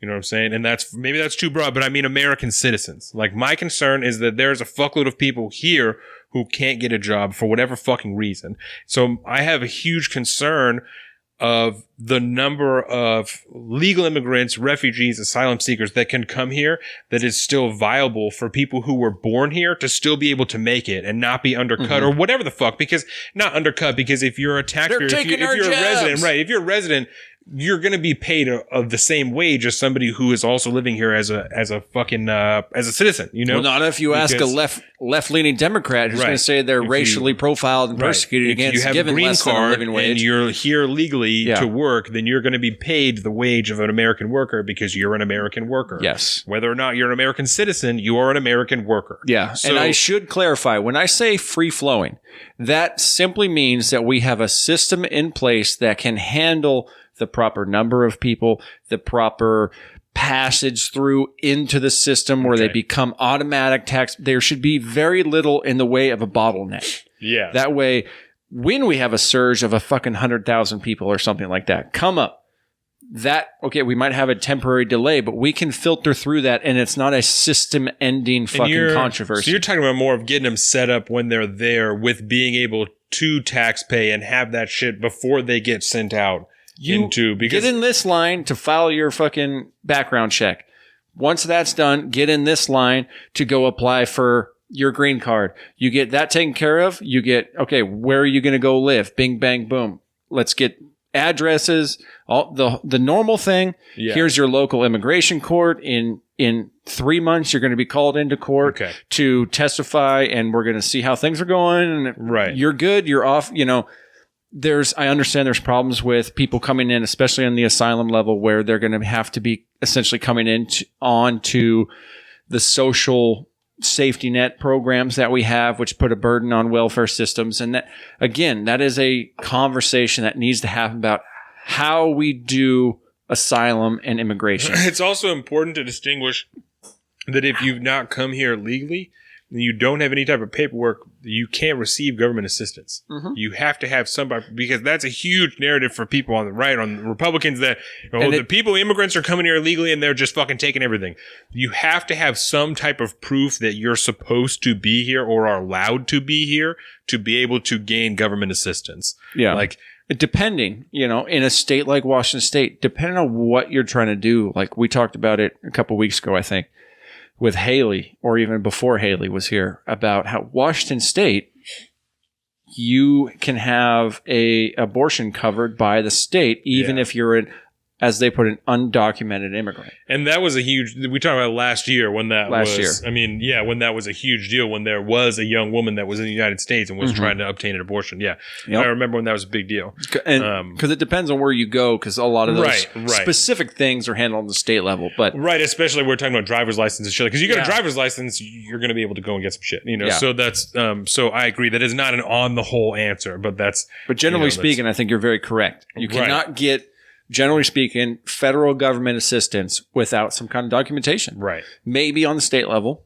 And then it depends on But federally is much more difficult. Yeah. So let me ask you this real quick, because immigration, Tim Ryan, he talked about healthcare for illegal immigrants, right? Yes. And he made the point that prisoners in Guantanamo Bay who are suspected of terrorism and so on and so forth have better health care than an illegal immigrant asylum-seeking illegal immigrant in the United States. Yes. And and I can't remember if it was the first night or the second night where they asked the entire stage, but at one point the question was asked by a show of hands: would you support free healthcare for illegal immigrants? Would your healthcare plan? Up. Yeah, would your healthcare plan include coverage for illegal immigrants? Yeah, and I think it was just about everybody, if not everybody, whose hands went up in favor of that. Yeah,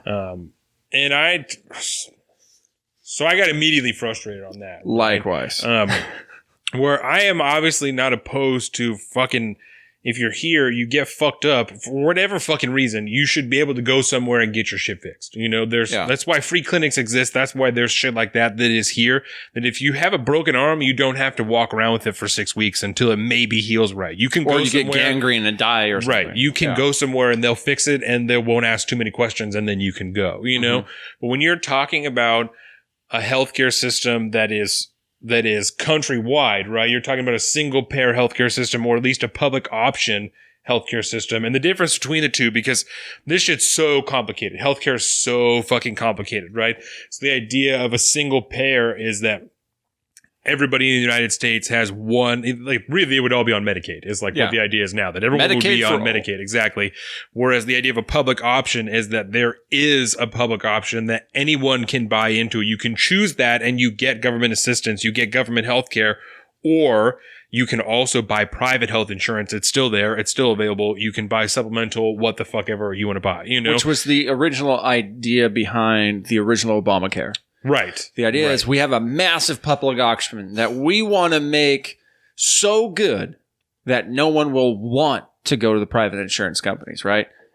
And unfortunately, in turn, your prices will go down and down and down as the private healthcare market goes away and away and away, and everything will be perfect. Mm-hmm. As we know, one of the huge problems with Obamacare is there was a huge amount of people who said, fuck you, I'm not buying into the system. I'm just going to take that tax penalty. And there was a whole slew of problems on that. Yeah. That's when I had that discussion with no shortage of people, at least a dozen people that were. And I paid my fucking fine every year. My quote unquote tax. Yeah. I paid my fucking federal fine because I didn't want to buy into their overpriced fucked up healthcare system. Yeah. Because what I had currently was still better than the public option at that point. Yeah. We can argue all day about whether or not it could have worked. Right.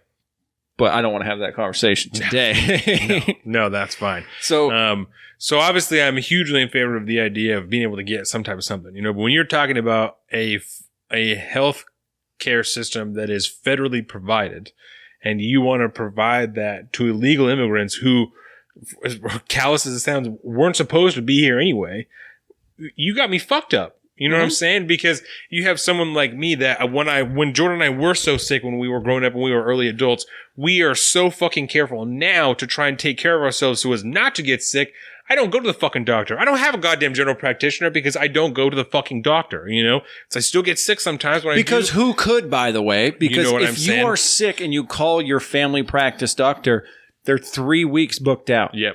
Good luck trying to get the automatic is if you're that sick, go to the urgent care. Go to the ER. So walk in there and get your 1,800, which is something that, we're just kind of going by topic now. I think by day was kind of weird. Yeah. When Kamala Harris talked about on the second night about healthcare, right? Yeah. She made it very personal, and this is actually something that I related to very well. She took a single mom, essentially, who had a kid that gets sick in the middle of the night, has got a massive fever, and said, okay, I can't get into my doctor because they're booked out. I have to go to the ER. Even knowing I have health insurance, say, through my employer, right? Right.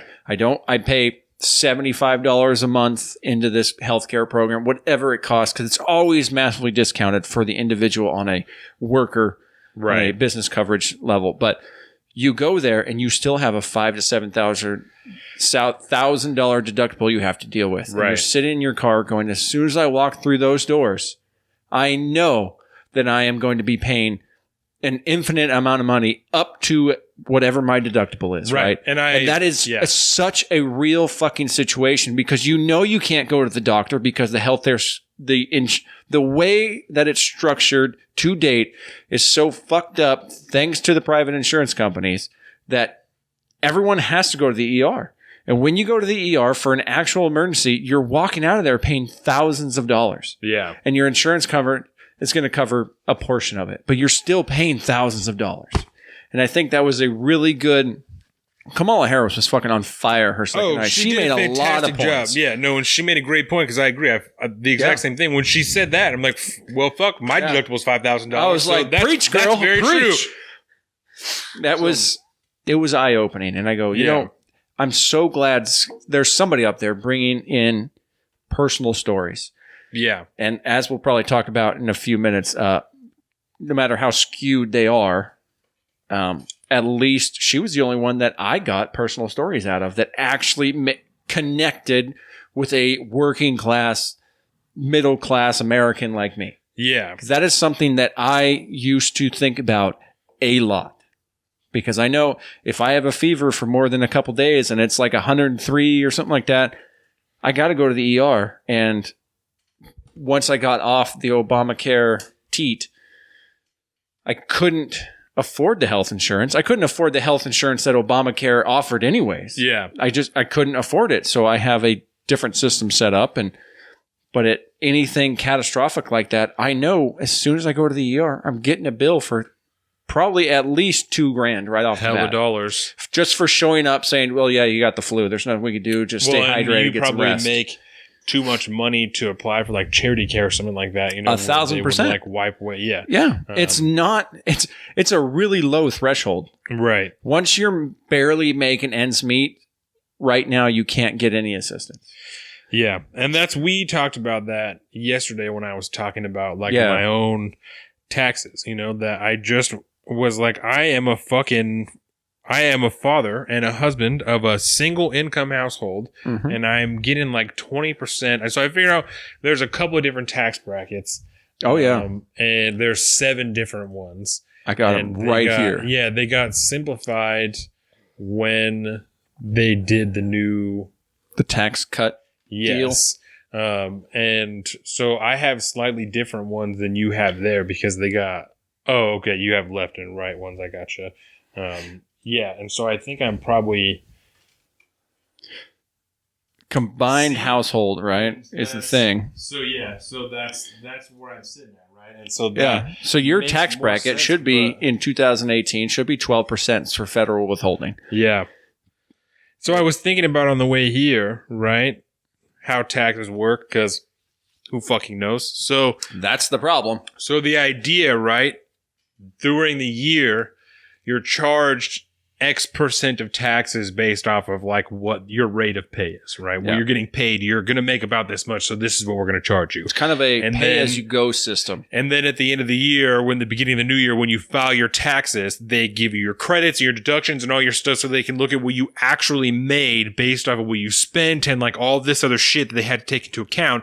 And when you get a return, it's because you were bumped into a lower tax bracket and you shouldn't have paid as much taxes for how much money you actually got, right? And just put this all together on the way here. I just put it all together on the way here that I finally understood that that's really what the whole fucking idea is at this point, is that they're adjusting everything for how much money you actually made. That's why they call it a tax return at the end of the year, because you are taxed more than the government needs at the time. You are essentially, depending on which libertarian-minded websites you're pulling this from, but you are essentially giving the IRS a tax-free, interest-free loan every single year by paying your federal income tax. By having that pulled out of your check every single time you get paid, whether it's once a week, twice a week, monthly, what have you, you are paying the federal government every single month for them to do what they need to do. And at the end of the year, essentially it gets tallied up, and whatever you paid over, you get sent back to you in a tax return. And I figured out, after Dax was born, I talked to Nikki and I was like, hey, let me, adjust like what we're doing here, right? So I fucked with my taxes a little bit and to like make it work for us a little bit better. And I also found out, I didn't do it, but I found out that you can elect to give the government more money. As much as you want. You can give them as much as you want. And so then at the end of the year, if you've given them way too much, you get a fucking huge ass tax return because you get whatever you shouldn't have given them plus the extra shit that you did give them. It's like, well, that's kind of cool. If I was making a bunch of money and I was single, I might do that because then so I could have a fat because payday then when once April a year. came around, I'd be like, yeah, I just got a fucking $5,000 stack and I don't have no kids. I don't have no shit and it's all mine. I just got 5 G's. I'm going to go buy something cool. Yep. Like, that would be kind of nice. That shit pisses. I'm looking at this scale though, and I'm going. So, by law, I'm required to give damn near a quarter of the money that I make to the federal government. A quarter of the money that I make. Yeah.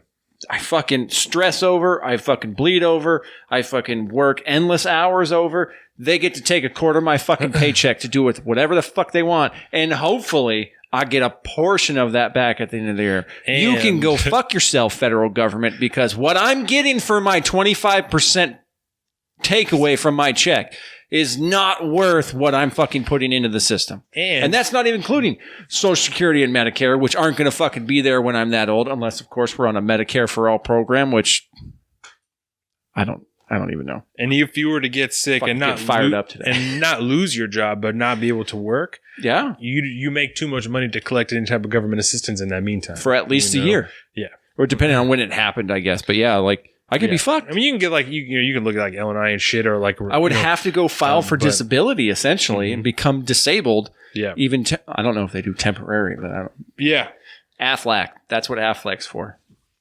Literally, yeah, that's the only reason that was pretty some of those insurance companies exist. Yeah, that like I don't make that much money, especially if you fucking saw my fucking my pay stub yesterday. I make money, but I don't make that much money, especially if you're thinking about that much money spread across another person and a baby. Like that's not that much money. It's if I was just myself, I would be doing really good for just myself. But there's 2 other people that I'm supporting with that paycheck that I brought in yesterday. And I worked a good amount of hours that last week. So it's usually a little bit less than that. You know what I'm saying? Which is pretty fucking gay. And I'm not going to say the number, but the number that you sent me, I was like, because I was expecting, because of the job that I do now, like I do trigonometry and geometry and algebra all day long. Fractions, right? Bro. And I never knew how much I really enjoyed that stuff because I see that stuff applied in the everyday real world. Like the math that I do every day has real world consequences. And when I see something out there built because of the math that I did, I'm like, I know exactly what slope that's at, baby. I calculated that. And I forgot the point I was going to make. Fuck. I think you were disappointed that the math was so easy on my pay stub. Yes. Yeah. And I was like, man, but sweet. This is really easy. I'll fire through in like 5 minutes. And then I realized after crunching numbers and looking at tax brackets, I go, none of this really makes any sense at all. Which is, I think, something that did not come up in the debates other than the fact that, so talking about taxes. Right. And tax cuts and tax breaks and adding taxes and all this stuff. The only tax-centered question that was asked was essentially like, what do you do about Trump's tax cuts? And everybody's, well, I'm getting rid of them. Just getting rid of the tax cuts. Done. Day one, I'm getting at my executive privilege pen. You want to talk about privilege in this world? How about executive privilege with your fucking executive pen power? I'm getting in there. I'm becoming a fucking totalitarian dictator because Congress is not going to work with me. So I'm just going to do whatever the fuck I want through executive order. But nobody talked about an actual tax plan, which nobody really talked about an me. actual plan for anything. When they got asked about immigration at the border, they're just like, "Oh yeah, no, we need to do something about that." So before we move on to tax, I want to ask about immigration, right? Because when Mayor Pete got asked about immigration, he was like, "Oh, well, what I'm gonna do is I'm gonna make it so that we're not keeping kids at the border. I'm gonna fix what's going on at the border, so that's not happening anymore. And then, like, we're not gonna keep kids at the border anymore, is what he said. We're done with that. Yeah. And then I'm gonna make it so that crossing the border illegally isn't a crime, so that people don't get, kids don't get separated from their parents. So hold the fuck on. If kids aren't gonna get separated from their parents, then what is the purpose of making crossing the border illegally not a crime so as to not separate kids from their parents if we're already not doing that? Because it sounds good on stage? Fuck? That doesn't even make any sense. And it was like all in the same answer. And I'm like, what the fuck do you mean? Like, that's not even logical what you've just said here. Because considering that Pete Buttigieg, because I want to say this real quick. Like, I didn't do this. Fuck? We didn't name who was in night 2. So I'm just going to run through those real quick, just so that, because we're going to kind of cross-reference everybody here. Night 2 of the 27th of June, Marianne Williamson, the author and kind of spiritualist person, John Hickenlooper. She was great. She was great. John Hickenlooper, former governor of Colorado, Andrew Yang, the entrepreneur who's running on the $1,000 a month freedom dividend. He sounded Pete Buttigieg, good. He sounded good for his entire 3 fucking minutes and 2 hours that he got. But he presented himself well when he did get to talk. Exactly. South Bend Mayor, Indiana. Mayor, South Bend, Indiana. Pete Buttigieg, Joe Biden, former VP, obviously, Bernie Sanders, Vermont Senator, Kamala Harris, California Senator, Kristen Gillibrand, New York Senator, Michael Bennett, Representative from Ohio. I think so, yeah. I gotta fucking look at that one again. And then Eric Swalwell, California State Representative, Michael Bennett. That's the guy with the assault Senator rifle. of Colorado. It's the guy with the assault rifle ban that we talked about last week and the week before. Yeah. Which he talked about a little bit more. Which he put Pete Buttigieg on blast once during night 2. But like you said, Pete Buttigieg just ran right through that thing. Yeah. Which was surprising because not making any sense. Pete Buttigieg, and I'm going to steal this from Ben Shapiro because I fully endorse and support what exactly he said. Pete Buttigieg probably has 20, 30 IQ points on anybody up on that stage. He is a really smart individual. When you get him down in a long form setting and just have him talk about things, he can actually make sense. And it's really refreshing. He has original ideas. A lot of them are kind of crazy. But over the last, month or 2, that he's been getting more and more popular, he shifted more and more over to the identity politics talking points, which is really sad. Yes. But the fact that he couldn't separate those two really, I kind of understand it. And it might have been a calculated, I'm on stage, I only have this amount of time. I'm just going to say it because it sounds good. But you cannot solve that problem of child separations without changing the law, because the federal courts have already decided that that is unconstitutional to keep children locked up with their parents who are now arrested criminals. Right. You cannot do that legally. If you get arrested out in the world with your son for whatever reason, your ass is going to jail. He's going to, if you were a single dad, we'll say, he's going to Child Protective Services. Yes. Done. That's what's happening. You are getting separated from your child because you are now a criminal and your child is not. And after a certain amount of time with them, then he might be placed with one of my relatives. But in the meantime, he'll be placed with a foster family. Yep. Like that's for a few days, he'll be with a foster family until they pick someone in my family and they run their background and make sure they're legitimate and can watch my child, and everything's going to be fine. And when you really logically and objectively think it through, that is a good thing, because the children that are being brought across the border with their families are not criminals. They are underage people who do not have, in our country, they do not have legal independence. So they are dependent on the state at that point. Once they do not have a legal guardian, they are now a burden of the state and must be taken care of thusly. Right. And again, we could talk all day about how fucked up the system is that handles that afterwards, but you cannot stop separating children at the border unless you legislatively change the law and make it not a crime, essentially. So back to Julian Castro's point, you would have to make it not a criminal offense to prevent people from being separated from their children at the border, which again just means to me means it points out a fundamental structural flaw in the immigration system and just shows that we need to completely rethink it, because you cannot go down that path without separating children at the border from their parents who are now legally criminals for entering unlawfully in the United States. Right. So, I mean, I don't hold him too accountable for what he said, because I have a feeling he knows that, and he just didn't choose to try to portray that due to the timing and the frame and the stage that he's on. That, and he's been very occupied with shit back home because his city is in total disarray right now. Right. So let's talk about that for a second, right? Not about the actual, I mean, we can talk about the event, right? But there was a man in South Bend, Indiana that was shot by police. A white police officer shot a black man. White police officer said that the black man was holding a knife, and the white police officer who had a body camera on, but the body camera was not turned on. He was wearing a body camera, right? So now there's obviously all kinds of debate about what the context is, right? So I really want to talk about the general idea of this, right? And my feeling on this, first of all, I feel that right now, every fucking police officer in America should be wearing a goddamn body camera. Boom. This is fucking ridiculous. There's no fucking reason for this. If you're not doing anything shitty, don't have nothing to be fucking afraid of. You know what I'm saying? No one's going to be constantly monitoring your shit unless there's some type of event, unless there's some type of reason for us to believe that you need to be monitored. You know, I don't understand what the aversion is to wearing a fucking body camera when I pay your goddamn salary. Your fucking money comes out of my check, bitch. Wear the fucking camera. Turn the shit on. I know that we have a camera that will run for 10 hours, 12 hours, fucking 15 hours while it just sits in your chest. I know that we do. Put it on the charger when you leave your fucking shift. Put it on your chest when you leave the office that day and you go out.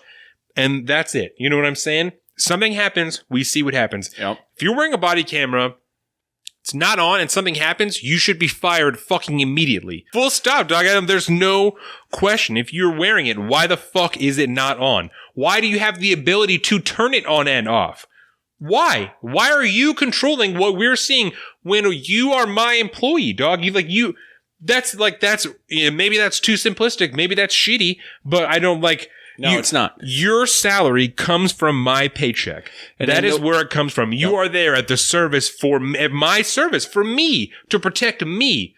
So for what fucking reason should I not be able to see what you're doing if you have fucked up? Considering you're a public employee, it is 2019.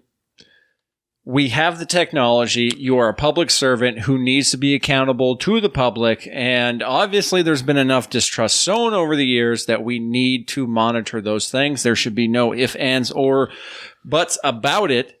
It is a modern day liability requirement. Yeah. And if you do not have that on, I don't know why it is not state mandated, because I want to keep this at the lowest level, that every officer throughout the entire state wears a fucking body camera whenever they're on shift. Period.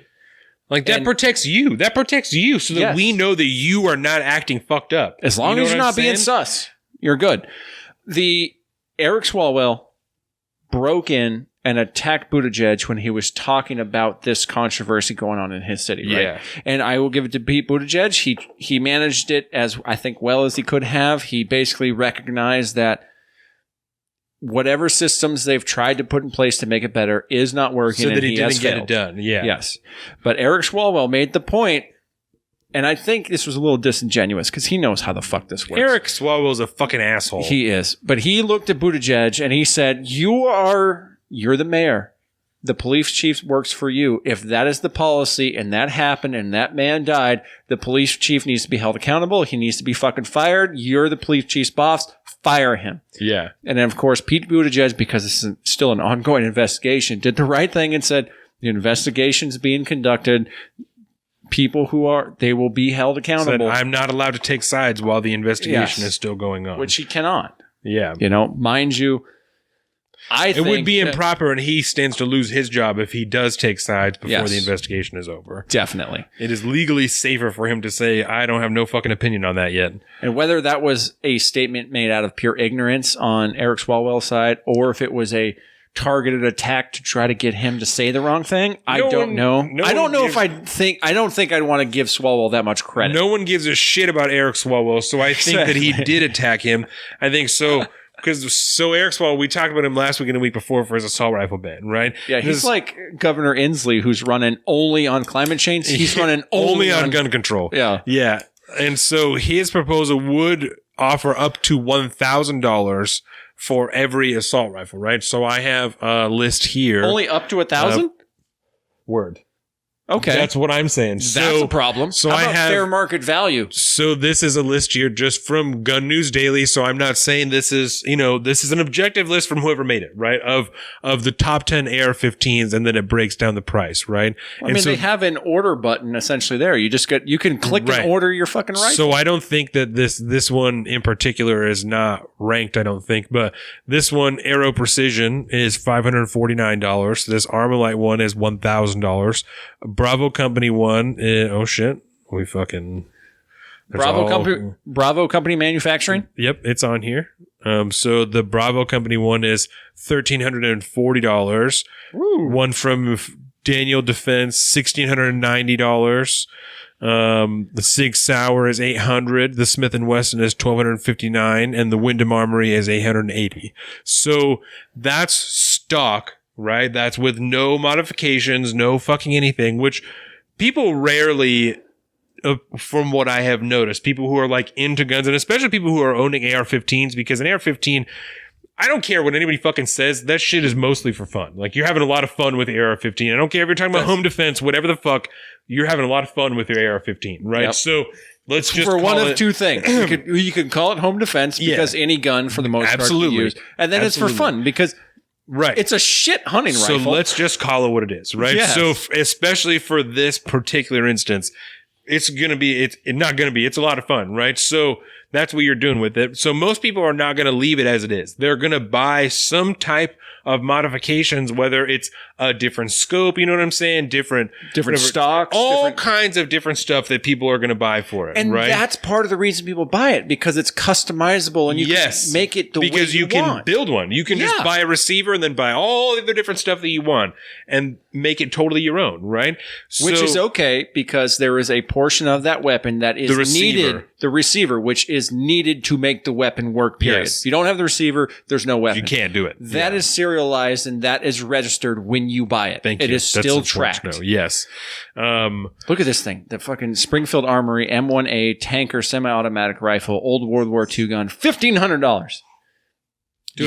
That's less than $1,000. You're losing $500 plus tax on that buyback. Right. So that's what I'm talking about is so if I am going to give you back, I don't have an AR-15, right? But if I did, and I've spent, let's say that I even went fucking middle of the market, right? And I spent $800 on an AR-15, which that's a nice chunk of change. From Cabela's, by the way. That's from Cabela's. This one is, I don't know where this is from. This may be from their website, from wherever. This is just, like I said, this is just from an article from Gun News Daily. So these are just prices. I'm not saying these are fucking market. They're whatever. So let's say that I go for, like I said, the Wyndham Armory is $880, right? If I do that, I buy a fucking another stock, maybe I put a fucking sight on it. That's at least another $200, $300 on there, at least, right? Because that shit's expensive. Sights and stuff like that are expensive. They're not cheap, right? Bare bones. So Springfield Armory, St. Victor semi-automatic rifle, which is, again, is a model built off of essentially the AR. Right. $999.99 plus tax. Right. Bare bones, no sights, no scope. You got iron sights, you got a standard mag. That's it. And bare bones by $1,000 plus tax. So if I'm going to add stuff to that, immediately I'm losing money, right? Not only am I losing money, so am I supposed to just keep that shit and give you back my gun? Because at this point, I've got some shit that I can't use because I don't have a fucking AR-15 anymore because you came and took my shit.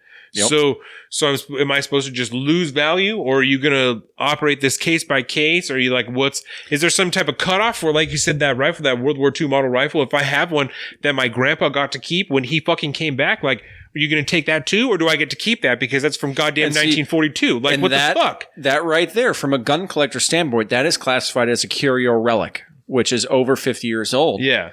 And that does not qualify as a standard, center fire semi-automatic rifle. That's a whole other deal.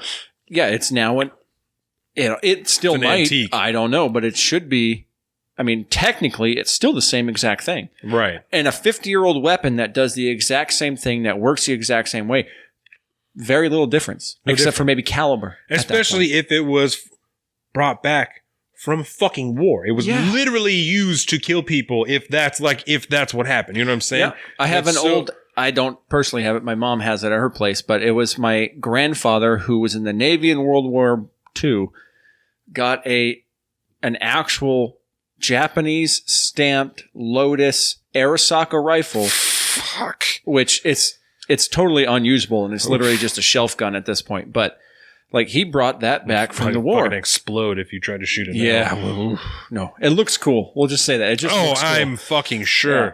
But like that, mind you, that's a little different because that's an actual single fire. Right. You know, but it's still the it's the same idea, concept. There's all these different subcategories of guns, and just because it may be technically classified as a semi-automatic, it doesn't mean $1,000 is just ridiculous. First of all, $1,000 is shit. You know, even in fucking eminent domain, the federal government has to pay you fair market value at the time of them stealing your fucking land from you. And his shit says up to $1,000, and that is ridiculous. It says up to $1,000. For up to $1,000, I'm going to keep all the extra parts and give you the receiver, because that's the only part that you care about that makes it a weapon at that point.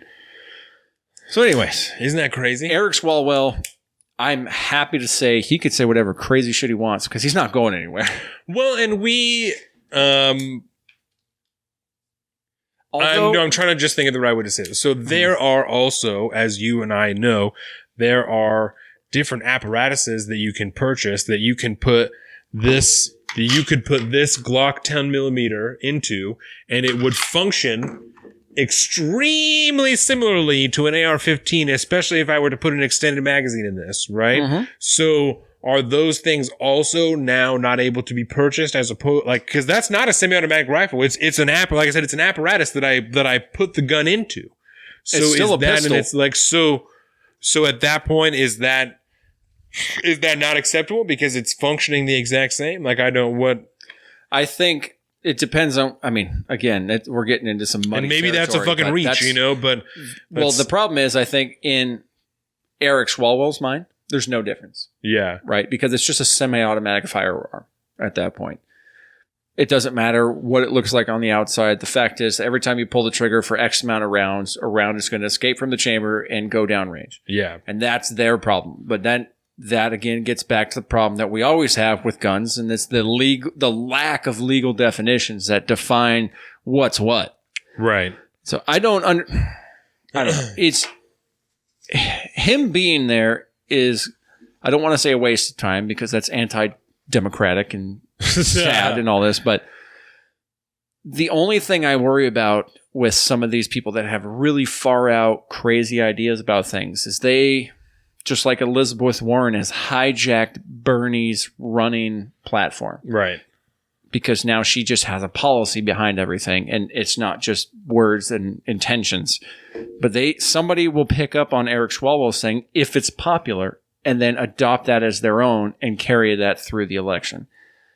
If there's enough people that will get behind that idea. May not be enough to win an election, but that might be a sizable voting block that you want for your coalition. Right.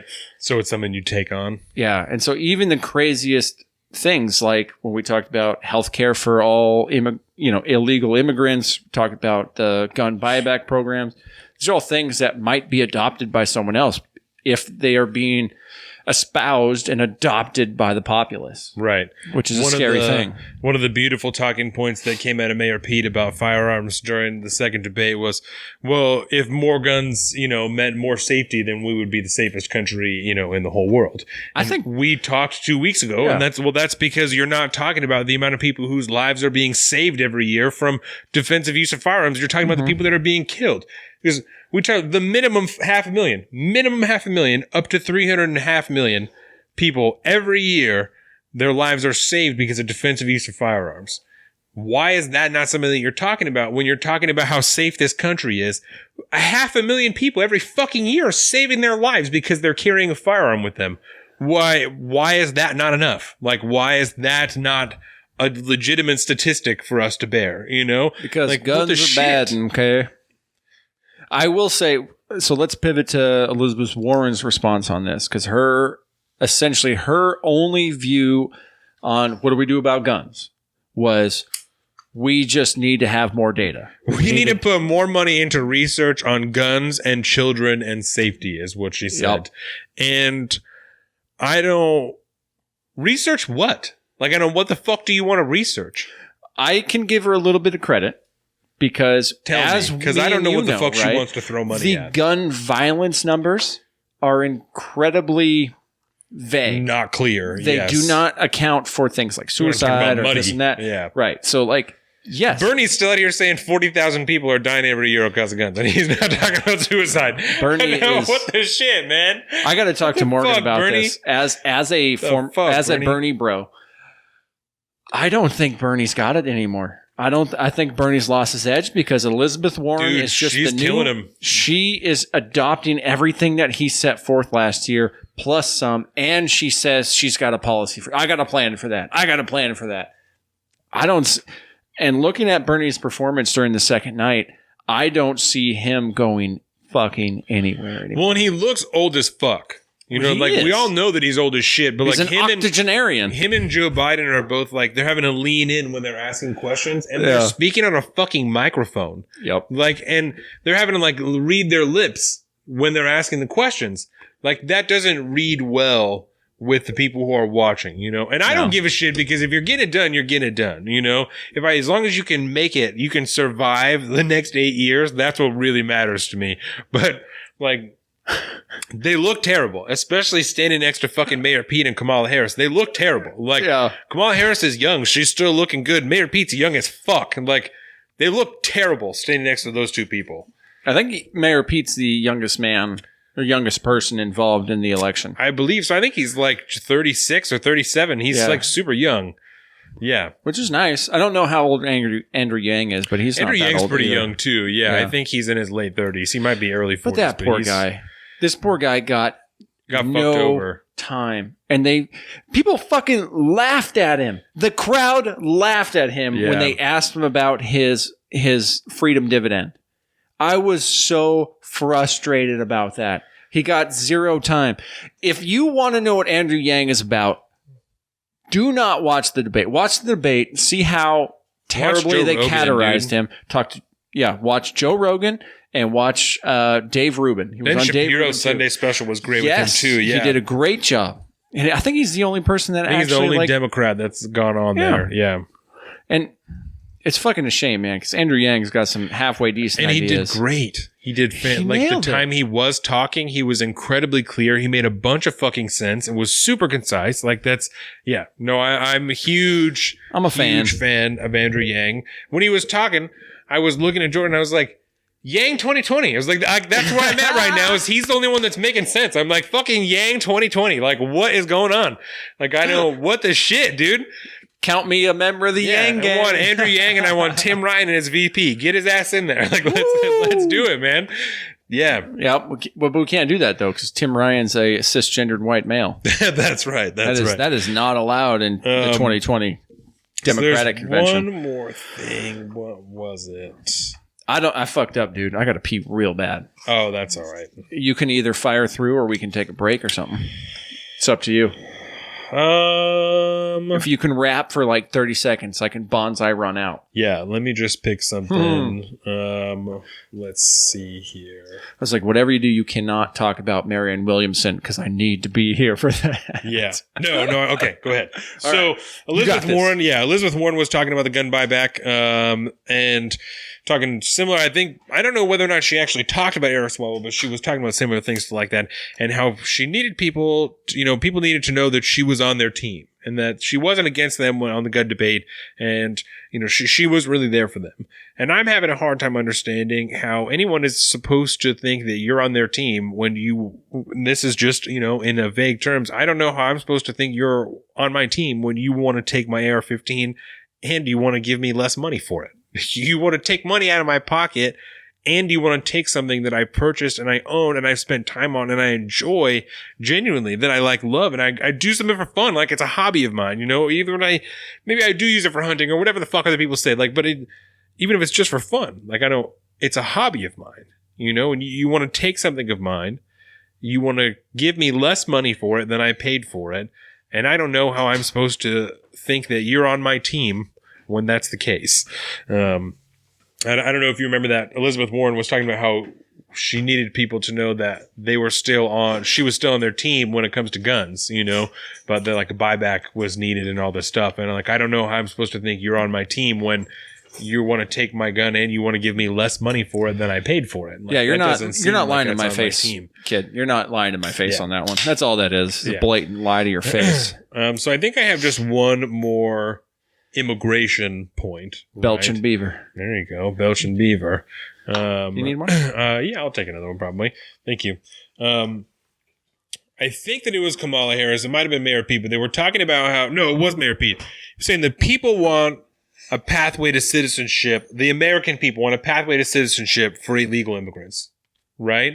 And I was like, I don't know that that's the case, right? Seems a little presumptuous. Because when we're talking about illegal immigrants, I am massively in favor of a pathway to citizenship for Dreamers because that's what they were promised. Like that's what part of the jam was, and that's their what circumstances. The deal is. Like, they don't have a choice in that. I am all for a pathway to citizenship for the Dreamers, but I'm not trying to take everybody who came here illegally and give you a pathway to citizenship because you weren't supposed to fucking be here to begin with. I'm not going to reward your behavior by, you waited out or you made it long enough. We'll just go ahead and set you up and we'll make sure that you're good to go. Like, that doesn't feel right to me. You know what I'm saying? Like the same way as decriminalizing crossing the border. Like that just seems like it incentivizes people to continue to do something we're trying to get them not to do. People don't want to use the word deterrent, and I'm not trying to tie it to fucking family separation or whatever. That's the idea. We want to deter people from illegally crossing the border. That's the whole idea. That's why there's a fucking wall there, because we want to deter. That's why there's a border there, a fence, whatever you want to call it. That's why there's something there in most of the border to stop that. We want to deter people from coming here illegally. We want them to try and come here legally to go to a point of entry, talk to us, apply, do something. That's what we want. Deterrent is not a bad thing. When you're talking about threatening people's children and making them sick and shit to deter them, that's something else. But a deterrent for people to commit a crime, that's not a problem. No. Like of course that's you want why to we deter have people laws. from committing a crime. A law is a deterrent. I don't. Because it has a consequence. And after that, Kamala Harris said something, may or may not, I think it was intentional, right? But, may or may not have been. I don't want to put that on her. I can't say what her intent was, but she made a comment about reinstating the protection for the Dreamers. Day one. Right? So, first of all, fuck you, because the Dreamers are still protected, bitch. They still are. The courts even just decided yesterday, Supreme Court decided yesterday, they're going to wait until next term to hear the case of the Dreamers. Until then, they're still good. You can't take away their shit until the Supreme Court tells you that you can. Yeah. Fuck you. You're lying. You just lied to the American public because that's not true. You cannot give them something they have not yet been stripped of. They are still able to continue to apply for DACA. Not apply, but they can reapply, like reaffirm their shit, because every year they have to check in and reaffirm their status as a Dreamer. Yeah. You can't give back something that has not yet been taken away from them. And I will not even push back a little bit, but maybe just some more context to that. And I can understand her saying that just due to the fact that if the Supreme Court says they're not going to hear it till next year. Okay, so we got another year here. For sure. But the main problem is that there has not been a legislative answer to that makes this a done deal over with, because we're waiting on the court system. Right. And if Congress would just actually pass something like a DACA-specific bill. Something. That was not attached to some other fucking bullshit, it would pass the House, it would pass the Senate, and Trump would sign off on it. Done deal. But they won't fucking do that, just like they won't sign on unless, of course, shit hits the fan way too bad like it is now. They won't sign on to give more money to the border or anything on immigration because Trump's talking about his fucking wall. But it's so much of this stuff, just to me anyways, and I might be wrong on this, but to me, the majority of the failures on a lot of these hot button issues today is all stemming from a failure of Congress to do their job and pass legislation. Absolutely.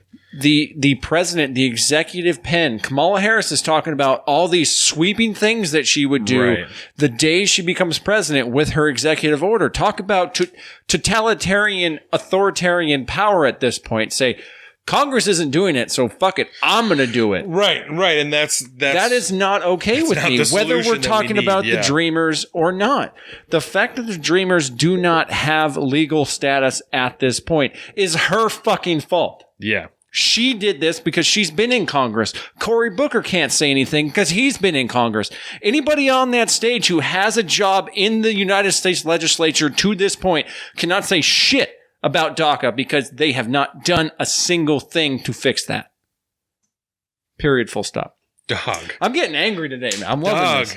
Cheers to this. Well, and that's the truth. I mean, that's 100% the truth. We've talked about that. Frustrating. We've talked about it since President Trump talked about taking the protection for dreams away. We've discussed it numerous times since then. All the times it's come up. When we had the whole show with Morgan and we talked about that fucking research piece I did and all the different discussions and hamburgers and all the different shit, you know, like that's a deep cut. So, we talked about all that, you know.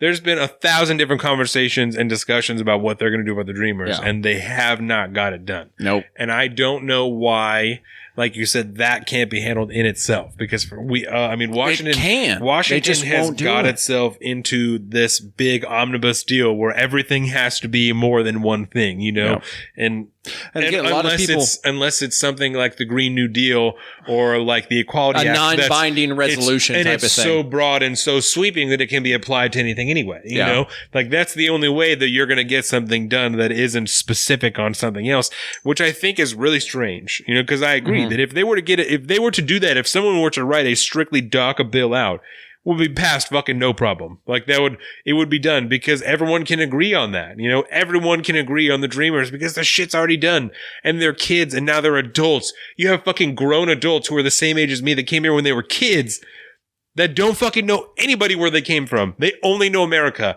Oh. There is no one in Congress who's like, fuck them, send them back. Nobody. There is no back, dog. Like, it's it, right? This is it right here, you know? Their parents may not even be here anymore. It's just them. They probably like, aren't. Maybe you know a few, but like most of them have probably already died and passed on. And they're doing shit. You got to be working. You have to be in school. You have to be doing things. You have to be productive, dog. For all intents and purposes, they are a United States citizen. And the weird thing is, like, the DACA program, like, the requirements for being in DACA is, like, ideal immigration for everybody who thinks about immigration. It's like, you're required to be in school or be working. What the fuck? Like, that's what everyone wants. Everyone wants a guarantee that immigrants will come here and work and not, like, everyone who was even like, they just come here and take shit. Like, so you want to guarantee that they'll have a job where they're paying taxes and they're not just draining the system. What the fuck is DACA other than a requirement to not drain the system? Like, what the shit? I mean, and I am absolutely everyone can get on it, dude. No fan of the New Deal and the Green New Deal and all this. I think John Hickenlooper brought this up too about the fact that we're promising everybody a government guaranteed job. Jobs for everyone won't fix the climate. Socialism won't fix the climate. Nope. I was like, dog, where the fuck have you been? Oh, yeah. Do you know John Hickenlooper got booed in California during the big DNC thing. California. I don't know why. How California way. Yeah, exactly. Why? This is 1865. But he actually got booed on stage because he said he does not believe in socialism. Yeah. Again, he's the former mayor of Colorado, or governor of Colorado, who oversaw he is probably the single reason we have legal weed in the state of Washington right now. Baller. Because he in Colorado passed that bill. Yeah. It's the same thing. He has made it the most, oh God, I hate to say this word, but progressive city in the United States. But apparently, I don't live in Colorado. I'm not totally sure. But apparently, it's a great fucking place to live. State. You said it's a great state. Yeah. It's a great state to live. Yeah. Apparently. I don't know. Joe Rogan talks about how awesome Colorado is nowadays. Washington's the #1 state to live. Did you know that? Really? Yes. I think that How? it was Forbes. I mean, yes, of course it is. I think it was Forbes. That's when Jordan said that to me. I was like, that can't be the case. It's like, that can't be true. Like, because we have like the top 5 most regressive tax rates in the nation. So like, that can't possibly be the case. Like, we have the worst regressive tax rates, I think, in the country. We have if not the worst, definitely in the top 5 worst traffic systems in the United States. We have a seriously split fucking legislature when 90% of our state votes red, but all the power is concentrated in Seattle and Olympia and Tacoma. These, the coastal elites where they live. I mean, we have a massive Democratic majority in our state houses. Yeah. Where the majority of the state is actually a red state when it comes to actually voting. Which I had a very interesting discussion about gerrymandering this week. Yes. Because the Supreme Court had ruled this week on a jury. They refused to hear a gerrymandering case. Because they said it was not the job of the Supreme Court, essentially, to dictate how states run their elections, because it's in the Constitution that states are responsible. They're solely responsible for how they run and carry out their elections, right? A lot of people I know were really pissed about that, because gerrymandering is such a fucking issue and all this stuff. But, I've been hearing some very interesting debate on how the founders at the time of the founding knew that gerrymandering, due to the fact that it was going to be up to the states, was going to be a political issue. And that's the way it should be. It should not be handled by the courts, because it needs to err on the side of reflecting political people on the ground, right? The actual voters. And the only way to do that is to have essentially a rotating gerrymandering system. Now, we could talk all day about the validity of that. The parties that be get to control. But what if the parties that be, again, stem from 10% of your state because they're the most populated compared to the vast majority of land mass? Right. I don't know. But that was something I was kind of upset that I didn't hear come up, was gerrymandering. Because for the last few years, I got to imagine at least most of those people benefit from partisan gerrymandering in their state, and that's why they don't want to fucking touch it. That's why they don't want to talk about it.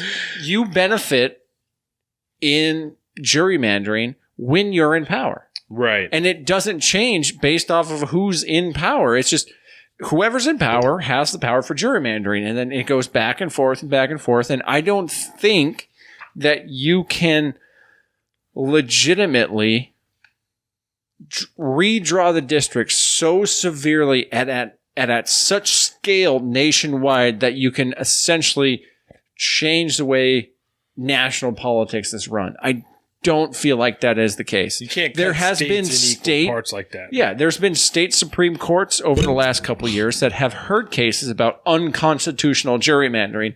And they have actually been able to settle a couple of those cases and say, yes, this is an unconstitutionally drawn map. Little dots that are part of districts. Yeah. Yeah, that's not okay. We looked at one like last week or the week before, and we were like, what the fuck is that? Like, that's not even... Yeah, well, that's just looking at our own state's voting districts are really weird. If you were to just take every state and just cut it up into sections based on the population in that state, you're going to have some states where one representative has like half a fucking state, and then everyone else has sections. The other 9 have sections of the other half, which is like, that's not correct. Really weird. Like that's, and you're going to have people like your neighbor is going to be in a different district than you. Across the street. Yeah, going to be in a whole other district. Yeah, which would just going to be very weird, Yeah. But I know it's because they didn't talk about it. That's kind of wanted to bring it up. And I did have that conversation this week. But just before we move on, what are your thoughts on, say, a fixed voting districts, say, just for the sake of argument, say the county lines? Pros and cons. I don't think that that's like that big of a deal. I don't know enough about, because I'm sure that there's all kinds of arguments as far as like, well, you want to have people, with, moderate incomes or like median incomes. You want to make sure there's enough of people that, the median income is about the same or what the fuck ever. Or, I don't know. I feel like if you did it based on county, that will better reflect the population like the representative will better reflect the population, because people who live in those counties are living in the counties by choice. You know, you're living there because you've chosen to live there, whereas a political district that's been drawn up, you really have no choice as to where you belong at, you know, wherever you fall when the lines are drawn that year. If you're living, how often do they do that? Every 10 years or probably every 6, you know, when the new senators come in or something offset like that. System. Yeah. But I mean, if you live in Seattle, you know, you're doing it mostly by choice, you know, whereas if you work in Seattle, but you live in Shelton, you're doing that by choice because you're like, I don't know why I fuck living in Seattle, but that's where my job is. So I have to work there. That's why a lot of people live here. Exactly. Because it's so close to Seattle. Exactly. You can work in Seattle and get all the benefits of working in Seattle, but you could actually live in a small town and deal with small town politics. Exactly. So I don't hate that. I think, like I said, I think you would get a more honest reflection of who those people are. But I don't know. I also think that, and I don't know that there isn't, but I also think that it would be kind of cool that, like, I don't know, you had to run in whatever district you were from, you know?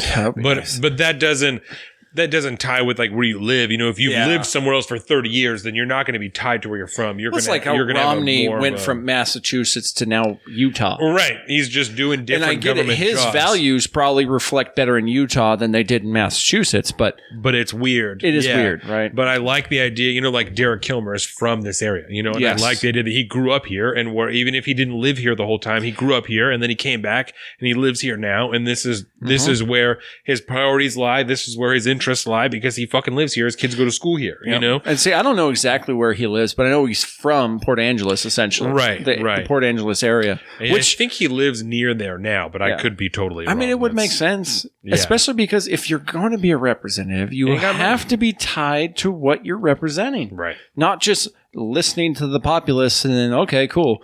Well, you live there. You should be espousing the views from your voting district. Right. And I know that his family lives here, and I know that he shares an apartment with another representative, or maybe 2 other representatives in Washington for while he's there. That would make sense. But his house is here. He lives here. Does AOC have roommates? I actually read I hope so. I actually read an email that his party sent out that was like a typical day of his. And so it was his agenda, you know, where he's from this time to this time, I'm walking from here to here. And from this time to this time, I'm in this meeting, this meeting, this meeting, this meeting. And then, you know, I work out at this time, you know, before I go to bed. And at this time, I always call my kids. And so it was cool to see that, you know. And so he talked about, you know, I leave the apartment that I share with, you know, X other people. I think it's like 2 other dudes that other representatives or senators that he shares that apartment with. So I'm sure it's a sizable apartment, you know, that they're not in too close of quarters. But 2-bedroom apartment. It's cool. Yeah. Besides, especially if it's not on like a permanent basis, as an adult, it's always actually like, it's really fun to live that kind of like dorm room, like single guy lifestyle for a while when you're just kicking it with someone else. Well, that happens in the military all the time. And it's a really fun thing, especially when it's not permanent. Right. It's like, hey, I got to be gone for X amount of time, and I'm kicking it with my brother in this fucking apartment, and we're doing our jobs, and then we go home for the weekend. It's like, that sounds like a standard kind of like general military schedule for a lot of people. And I'm big fan. And I got to imagine there's not like an immense amount of cooking going on between the 3 of them, you know? No, so there's probably not. Them dudes order Postmates every night. Right. So there's probably not a lot of debate of like, man, this motherfucker never does the dishes. Like this guy's always pissing on the seat. Constantly he's pissing on the seat. You know, like I'd imagine there isn't a whole lot of debate like that. Although but I could be completely correct. We had those stories. That would be the single most popular podcast in America. Like this guy, political roommates, leaving his nose hair in the fucking sink. Like I just cannot stand it. Because you know, there's got to be people like that in Congress, right? Yeah, because they're all just people, just like us. Exactly. You know, there's dirty slobs out there. There's neat freaks, and there's people that leave their nose hair from their trimmer in the sink and shit like that. Exactly. So that was a really fun detour.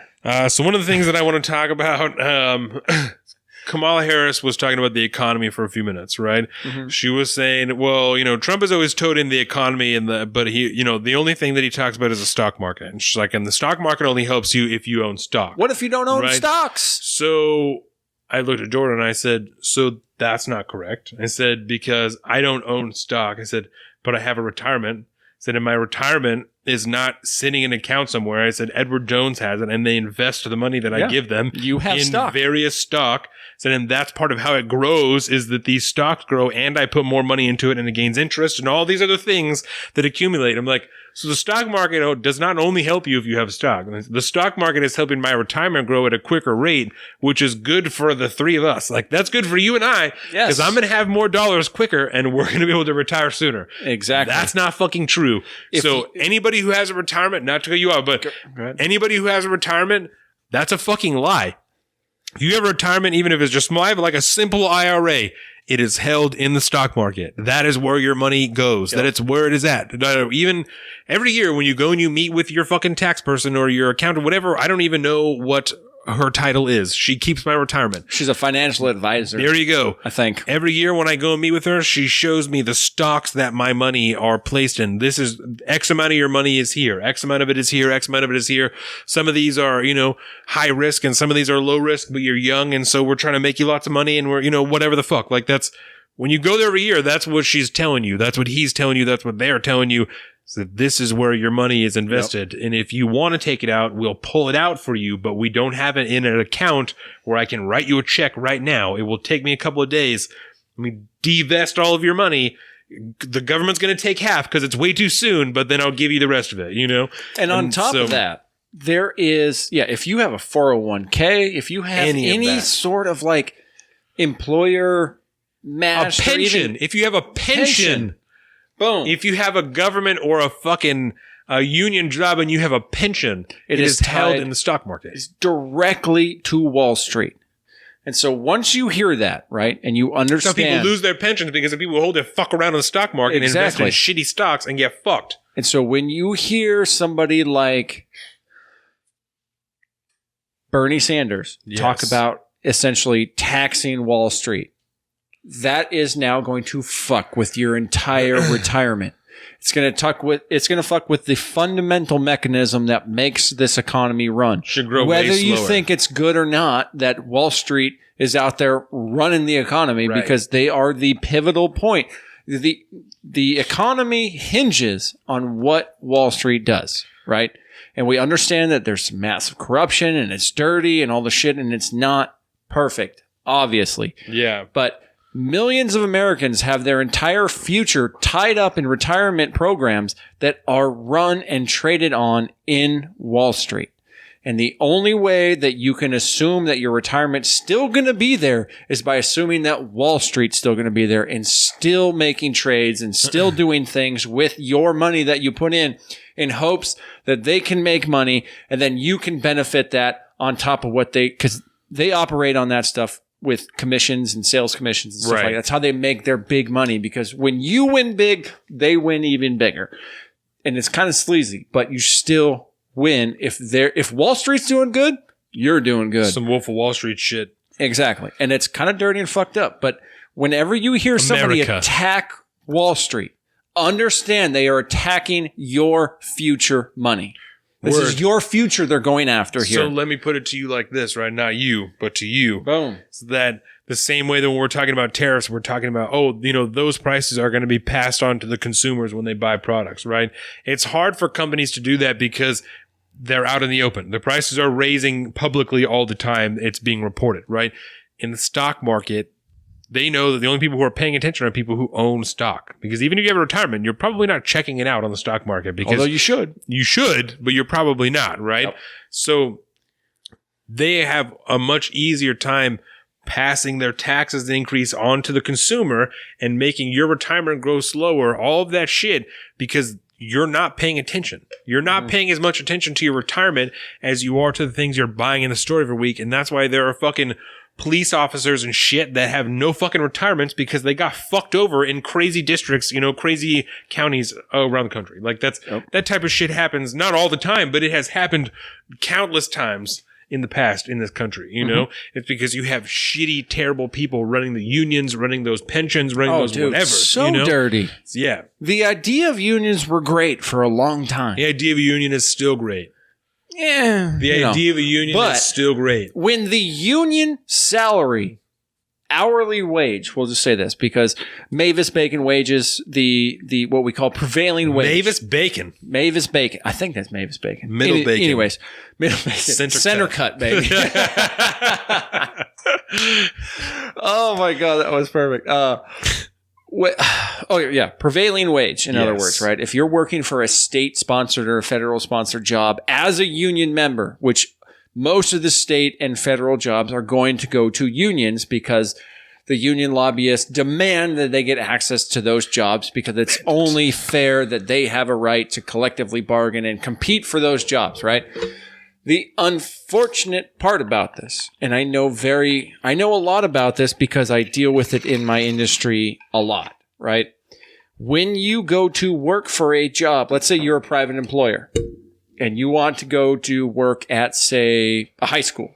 The fucking Bureau of Education has decided that we're going to upgrade this school, right? It's going to happen. We're funneling funds through the state. Now the state's funding this thing. It is a state-run job. Like Olympic High School. Yes. They have to farm certain amounts of it out to union employers. That's dictated in the contract? Yes. They have to be included in the bidding process, part of their collective bargaining agreements and all this stuff. And then from there, they can turn around and hire whatever subcontractors they want, so on and so forth. You can still do jobs for other contractors being subcontractor. It's a long thing. But the union has to have the money in hand regardless of who they give it to afterwards. Yeah, I mean, realistically.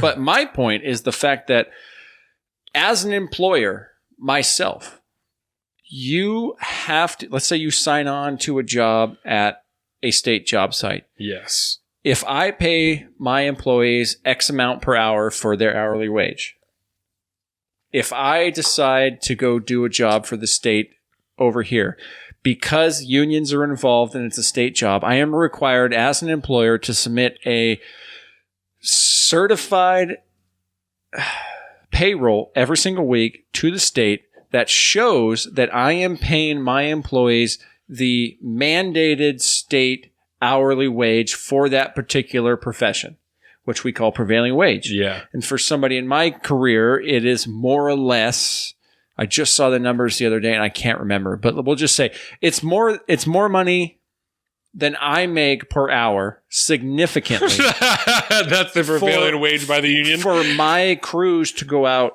and do work. For your workers to go out. I have to pay them more than I am making to go do that.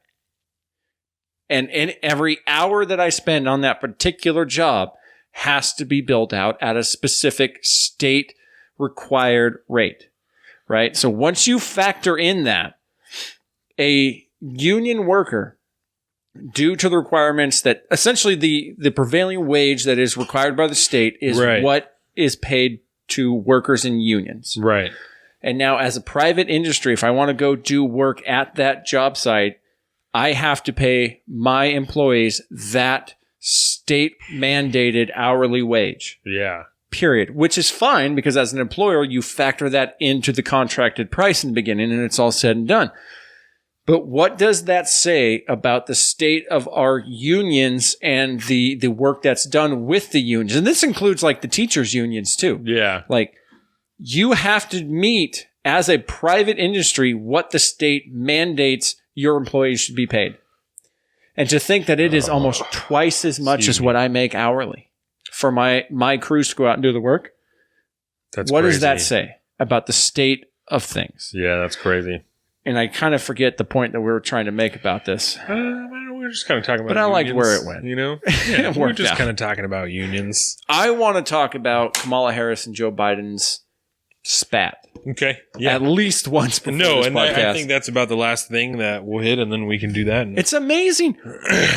We didn't cover like half of what I had written down, but this just shows you how much shit was in these 2 nights. So last week, Joe Biden made some comments that, boiled down to him saying that he worked with some dudes that were segregationists, and he didn't agree with them. And he did it anyway, and he did say some weird shit like, he never called me boy, which doesn't make sense because you're white. He called me son. Right, which he wouldn't call you boy because you're white. Yes, and that is the southern, the old world kind of southern good old boy rhetoric for like, because at this time, you got to remember, never called me Joe boy. Biden was a young congressperson at this point. He's a young person compared to these old fucking segregationists. Right. And they say, all right, son, now listen to me here.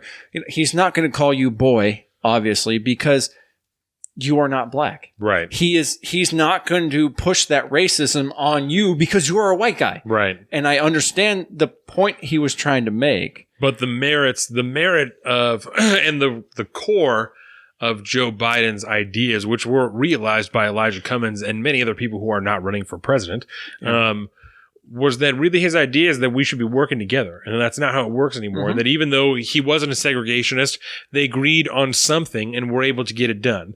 And one of Kamala Harris's issues was that the thing they were agreeing on was forced busing by the United States government, right? So by the Department of Education. So after Brown v. Board of Education, there was supposed to be busing anyway that was happening in the states. And it wasn't happening because they're still fucking racist and still shit going on and all the whatever, right? So it's not happening the way it's supposed to be happening. And so they're debating whether or not the federal government is going to force districts and states to bus students in between schools, right? Is that the correct So essentially the idea in kind of layman's terms. Yes. Is it's way more complicated than that. That is just way more. But that's the fucking 1960s and it's 2019. So we're simplifying something that we all learned about in school so as to ease the discussion. I'm not trying to simplify the event itself, but simply the discussion so that we can fucking move on and not talk about fucking busing for 2 hours. Yeah, because we could, especially Jesus me and you. Christ.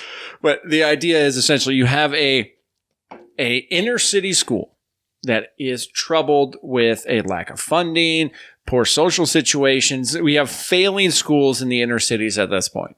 And the idea is because at this point, we're coming off the backs of desegregation. Right. And so you have primarily black schools in inner cities and things like that are they have systematically been underfunded for a long time. Right. And the idea here is to give these kids an opportunity at a better life. We force them away from their community and their school that they know and put them out into the suburbs into another prominently white school that is well funded and has better test scores and all this shit in hopes that those kids will get a better education and do better, right? And so it's a well-intentioned idea to be able to okay, let's get these kids that are in a shit situation and get them out into a good situation. But for people who hold dear the ideal of states' rights, it was a huge fucking problem. Even if they agree with the idea, the sentiment that's being that's being led forth with the forced busing, they may not have even agreed with the idea of the government telling them what the state has to do, right? Yeah. Again, I'm not trying to oversimplify the issue, but that was Joe Biden's argument.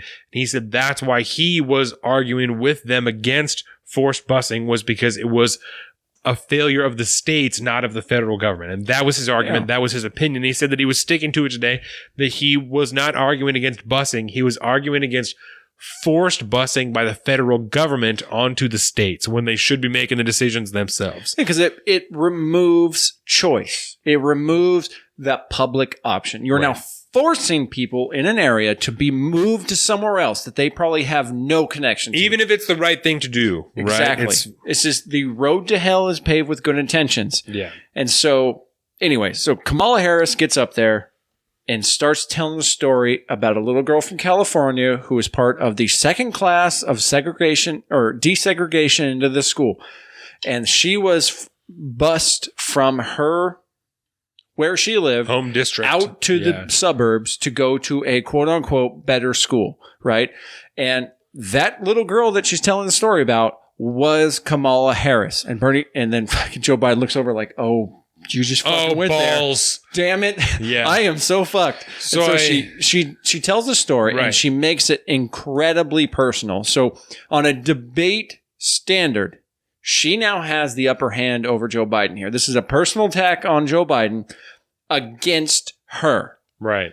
And so we move on from there. She puts that out. She says, if it was for you working with your segregationist senators that you love so much, which is completely disingenuous again, I would not have had that opportunity to go to a better school. I wouldn't have been able to become a lawyer, and I certainly wouldn't become a member of the United States Senate, and I would not be here up on this stage running for fucking president as a black woman.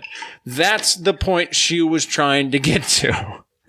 With all the reaches that are in that statement. And Joe Biden gets thrown for a loop, man. He was not roasted him. And it was horrible. In the debate setting, right? You have to understand, Kamala Harris works with Joe Biden every single day. They are colleagues, close colleagues. They are both leadership in the Democratic Party in the Senate. And she's lighting a fire up his ass over some shit that really has no merit. Right. And he knows this and she knows that. And it is just dirty, dirty tactics here. And that's what he said about Cory Booker, too, was that when it initially happened, when he initially made those comments, Elijah Cummings came out in his defense. Cory Booker said that it was offensive. It was bullshit. It was racist, all the whatever. And then when Joe Biden got asked about Cory Booker's comments, he said he knows better. He said, I've served with him. He knows better because we know each other. He knows that I'm not a racist, and he said not a racist bone in my body, which people, I took that off there. Take my cancer rap, bro. People shit on him because they're like, oh, that's the old fucking talking point of old racists who, don't want people to think that they're racist. And I don't think it's an illegitimate argument. Do we forget that he was fucking Barack's vice president? It doesn't matter. There's no factors in here. Does that not make sense? I don't understand why that doesn't matter. Because would Barack fucking sit with him for 8 years if he was a goddamn racist? No. What the fuck? Hell no. He was what the shit? But remember, that actual facts. Reality doesn't matter here because this is the Matrix. All you gotta say is that Barack Obama was Joe Biden's token black guy that made him not a racist, and that is such. Even though Obama picked Biden, I want to say bullshit, but I'm not going to say bullshit, even though it was fucking bullshit. See how I just said bullshit it was bullshit. 4 times? I'll say it. But that is a disingenuous statement that points the target at Joe Biden and now puts him on the defensive, right? And so now he goes back. He gets a chance to respond. So this is the one time we actually saw the procedural rules of debate take effect. And this was in night 2. This only happened one time. Right. In the debate setting, if you are directly attacked, you are being invoked by someone, which means you have a direct statement being said against you. You automatically have an immediate chance to respond to that allegation, and then it can go back and forth and boom, bang, boom. It's called debate.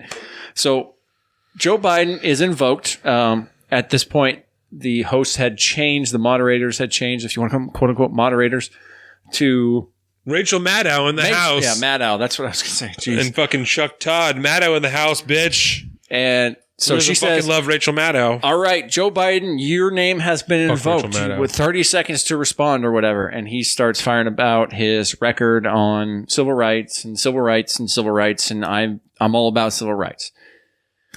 Kind of weak sauce. He stuck to his record, but he pulled out the old, when I was a young man, I left a good law firm to become a public defender. Yeah. And that, as we all should know, Kamala Harris is a narc. Prosecutor. She is a prosecutor. Attorney General, yeah. And her constituents and the people that are interested in her for president have been very vocal about asking her why she chose to become a federal prosecutor versus being a public defender. Especially because she went hella hard on drugs. She was super hard on drugs and marijuana in particular. And now she's pro marijuana and in favor of legalization and shit. And so people were like, well, fuck you, because you're putting people in jail for all this time. And now you're like, well, fuck it. There's a reason San Quentin is overpopulated. Right. And it's because of her policies set forth as DA of California. Yeah. Or AG of California. And we're not saying she was shitty, because from what I understand, she was pretty quality. She didn't have a whole bunch of scandals or anything, but it just doesn't align. Yeah. She's only been in Congress for 4 years. So just before this, she was Attorney General. So it's only been 4 years. That's not that long. Yep. So that's why people are able to not even conflate, just kind of tie the two together. Because like, well, it was only fucking 6 years ago, you know, that you were actively doing this, that you made this decision. So what's happened in the last 6 years that you're like, oh no, I'm like, fuck that. I want to legalize marijuana now. I know I was putting people in prison under 3 strikes, you know, for fucking life over a couple of grams of bud. But I want it to be okay now. And I would be okay with that because you as a politician can change your mind. Yes. But also, if you are a politician who changes his mind, you need to be able to go back and right the wrongs of your own past. And I think this is where Joe Biden lost his shit. Because he tried to make the point that he became a public defender, she became a prosecutor, right? Yeah. All he had to do was say, you know, I, much like you, as a senator and as someone in the legislature knows that you can only get certain things done. And when you can get certain things done, you take the victories you can. You, as Attorney General and as District Attorney for California, put into place a policy that locked parents up for their kids being truant to school X amount of times. It was a well-intended policy that had bad outcomes. He should have taken that situation, targeted it on her, thrown it back into her face. To try and win it, yeah. And not, because this is the time where he was trying to defend himself, spouting his record, and then all of a sudden, well, you know, my time's up, so. Yeah. Nobody's following the time. It's a fucking presidential debate. There's no time here. You just go until somebody shuts you up. Keep going. But he lost it. And I can't believe, like, I'm actually, like, vying for Joe Biden in this situation. But for God's sakes, he could have done so much better that would have put her off kilter and not given her that direct win. That was a tough interaction. Show dog's barking. Yeah. I think I might just let her in here. That's all right. She'll hang out. Whatever happens. She's a happy girl, yeah. She's just happy to be here. Penny didn't bark until we had a baby. And now she barks anytime anyone comes in the house or, you know. That's because she's protecting her favorite little one. Yeah. You know? She wakes him up. That's her baby, too. She wakes him up, which sucks sometimes. Yeah. Yeah, she'll, you know, someone will come over. And if we don't put her outside, then she'll bark when they get there. And then the baby wakes up and we're like, you fucking bitch. Aww. Which is cool because it's good that she's doing that. But still, but fuck, wake dude. Up the baby. Yeah, God damn it. Yeah. No, I agree. And I think I had something here. Yeah, I'm trying to think of like any one thing that I really wanted to bring up. So I honestly have no fucking idea how long this has been going. I'm looking at the clock going and saying it's 4:10. Yeah, no, that's about right. We started at 1:22. So we're sitting about 3.5 right now. We're going to have to wrap this shit up. Yep. Every week, it's too soon. No, every week we're doing good. We are doing good. God, I texted you last night. I was like, dude, I could literally talk about this for like 5-6 hours. Well, and the cool thing is, there's going to be several more debates. You know what I'm saying? Like this one was an early one, so there's going to be a lot more debates in between then and now. And excuse me, I'm hoping that we'll see a fucking Republican debate, but. I wouldn't count on it. I know I don't, but I'd like to see it. You know, I'd like to see someone try and step up and primary the president, but I think they know they won't win. You know, but yeah, there's no way. There's just. But I'd like to see it be done. If someone was going to try to splinter the Republican Party right now, Trump's numbers are so. It's so teetering. Yeah, you know that like 2% could lose him as presidency, and. This, if we could just do one more, because it got brought up a lot, and I can't remember exactly what night. Might have been both nights. But the question was, what do you do about Mitch McConnell? Oh, right. And the segue here is essentially, Mitch McConnell runs the Republican Party right now. Yes. He would never allow somebody to run for president unless it was specifically noted that you do not run against President Trump. You can run, but you better not say anything about our party or our president. You need to focus attack only, offense on Democrats only. Yeah. But that's not going to win anybody an election. So ideally, no one's going to run. But as a Democrat, what do you do about Mitch McConnell? Fucking nothing. Right. And that's it. It was such a disingenuous question. And that's when so many of them were talking about, well, Julian Castro has a fucking set of just titanium balls because he was like, I'll tell you what's going to happen. It's not going to fucking matter because come January 2021, you're going to have a Democratic president, Democratic House, and a Democratic Senate. And I was like, whoa, whoa, dog. What the fuck did you just say? Like, I don't know about that, son. Like, that seems like it might be the opposite of what you're going to have. That's a reach, bro. Yeah. Like, I told you, I feel like if Donald Trump keeps the office, I think that the Senate might flip, but not in that, like in the midterms, not like in that same so fucking like 2022. Right. That's when I think that the Senate might flip. But you even at that point might have the House starting to get close to flipping back to Republican, so that's now this, Julian Castro. I'm not totally sure, but I think good old Cocaine Mitch is up for re-election in 2020. This year he is up for re-election. So what the fuck if? Yeah. But that would be fucking wild. If Mitch McConnell lost his seat, that would be fucked up. The only way he could lose power. Because who would be... I don't even know who the next person up in... I mean, if it's the Democrats, obviously it's Chuck Schumer, but I don't know who the next Republican is. In the Senate? Yeah. Fuck, I don't know, yeah. That's wild. White House, he's a Democrat, right? Yeah, he's a Democrat. Yeah. Dude, he's fucking staunch Democrat. He's very staunch. Yeah. But the idea that question comes up, right?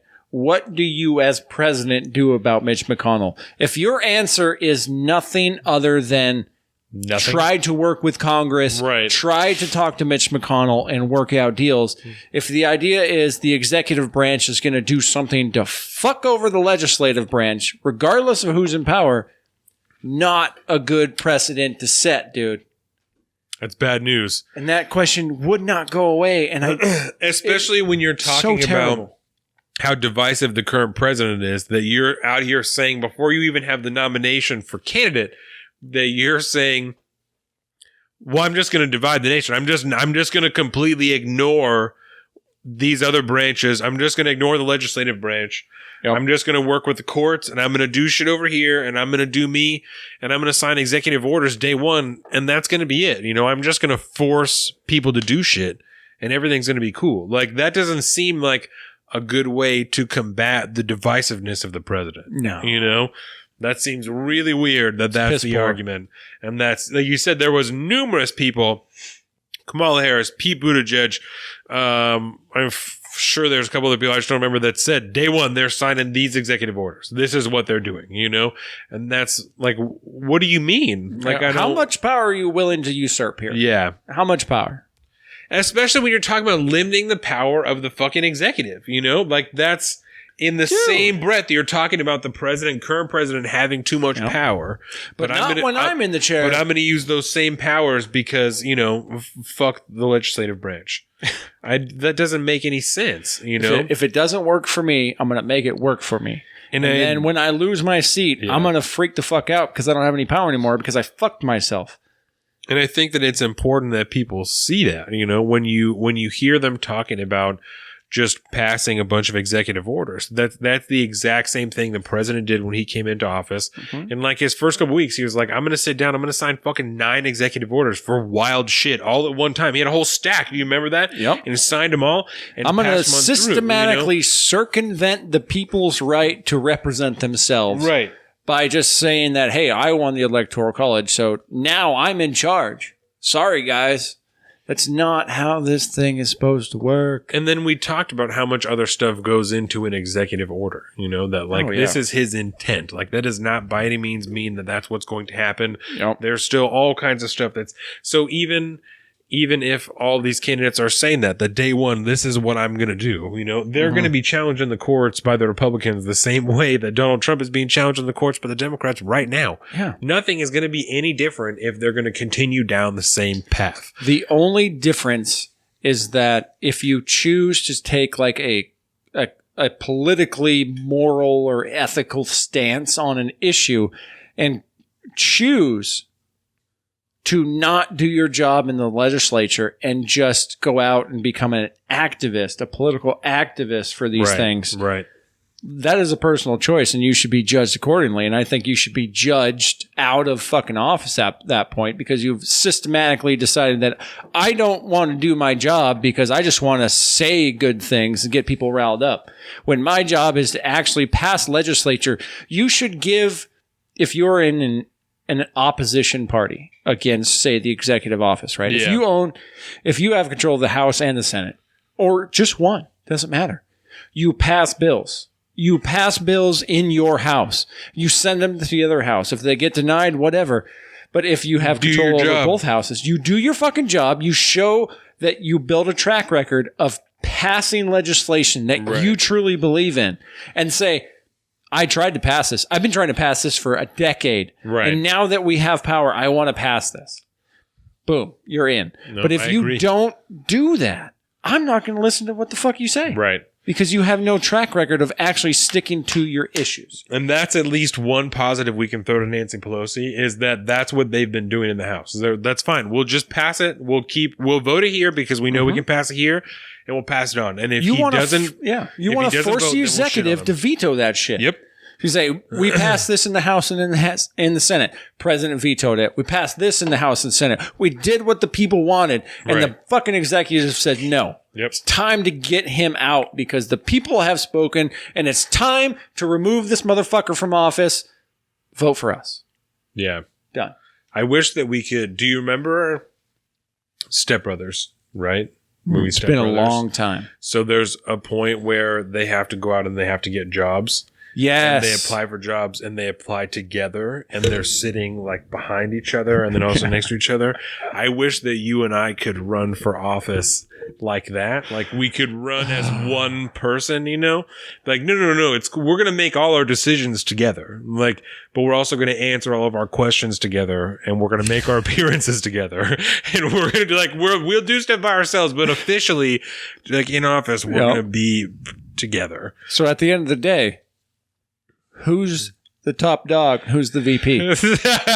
I'm just saying I'll go ahead and I'll be a Dick Cheney VP, That's what bro. I'm saying. We're sharing the office. We're running as one candidate for the same office. Like you and I together are metered and aggressive on just the right things. Mm-hmm. So we'll be good, you know? Okay. So just real quick before we kind of start to get out of here. Like if one of us sat on the other one's shoulders with a trench coat. Like, that's kind of what I'm talking about. Dude, you want to be wicked fucking tall? I got you, bro. Like both of our ideas, but one candidate. Yeah. Can you imagine a ticket for president? Say a Republican ticket for president with a Democratic VP. Can you imagine a crazy world like that? That would be as wild as nominating Merrick Garland instead of fucking, you know what I'm saying? Silver hair, what's his face? Is Neil Gorsuch? Neil Gorsuch, that's is he technically a silver fox because he's a man? He's a good looking older dude. I'm just saying. Yeah, I think it has to do more, with like the age and color of your hair. Because even if you're like 60 years old and you still have like not all gray hair, like you're probably still a silver fox. But is he a silver fox or is he like a silver wolf? No, that's because he's a guy and a girl. No, I mean I know gender is a social construct these days, so I don't fucking know. No, fox. no, that's good. Silver fox as a man. Okay, so let me ask you this: Night one. Yes. If you want to refresh on who your candidates were, who would you say was the top winner in your mind?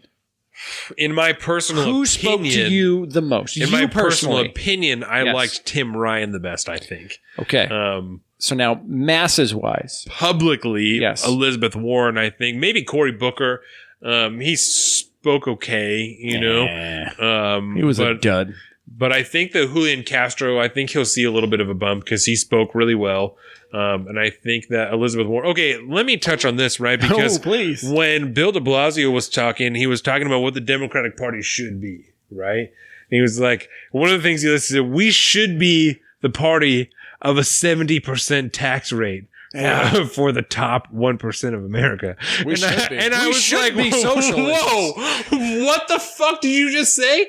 And Jordan said, did he say 70%? And I said, yeah. And she said, you don't even get to keep half? And I was like, what the fuck I'm saying? Like, what the fuck? You want me to keep 30% of what I earned? So for what reason should I want to make any more money than I make right now? If you're just going to continue to take more and more of my money, why should I want to make any more money? Because I'm going to be in just as shitty of a place. You're taking all of it. What the fuck? What the fuck? Like, that doesn't make any fucking sense, dude. Nope. Why should I want to try harder? This is what when I was fucking looking at my tax, that's what I was like, why should I want to try harder to make any more money? Because I'm just getting fucked. You're just going to take more of my money, and until I make a certain degree, then it won't matter anymore because I'll have a shitload of money. But until then, I'm going to fucking struggle. And what's the fucking point in that? And now you're talking about the reality. The reality is that if any of these Democratic candidates besides like 2 or 3 get elected, my taxes are going to go the fuck up, and I'm going to get the same health care, and I'm not going to use it because I don't fucking use my health care now. You know, if something does happen, I'll use it, but I'll fucking use my own health care if something happens now. So why do I need to pay more taxes, higher taxes, for me to take home less money, for me to get less services, for you to fucking let illegal immigrants on there who shouldn't fucking be here anyway? You want me to take home less money to receive less services from the government is what you're fucking saying to me.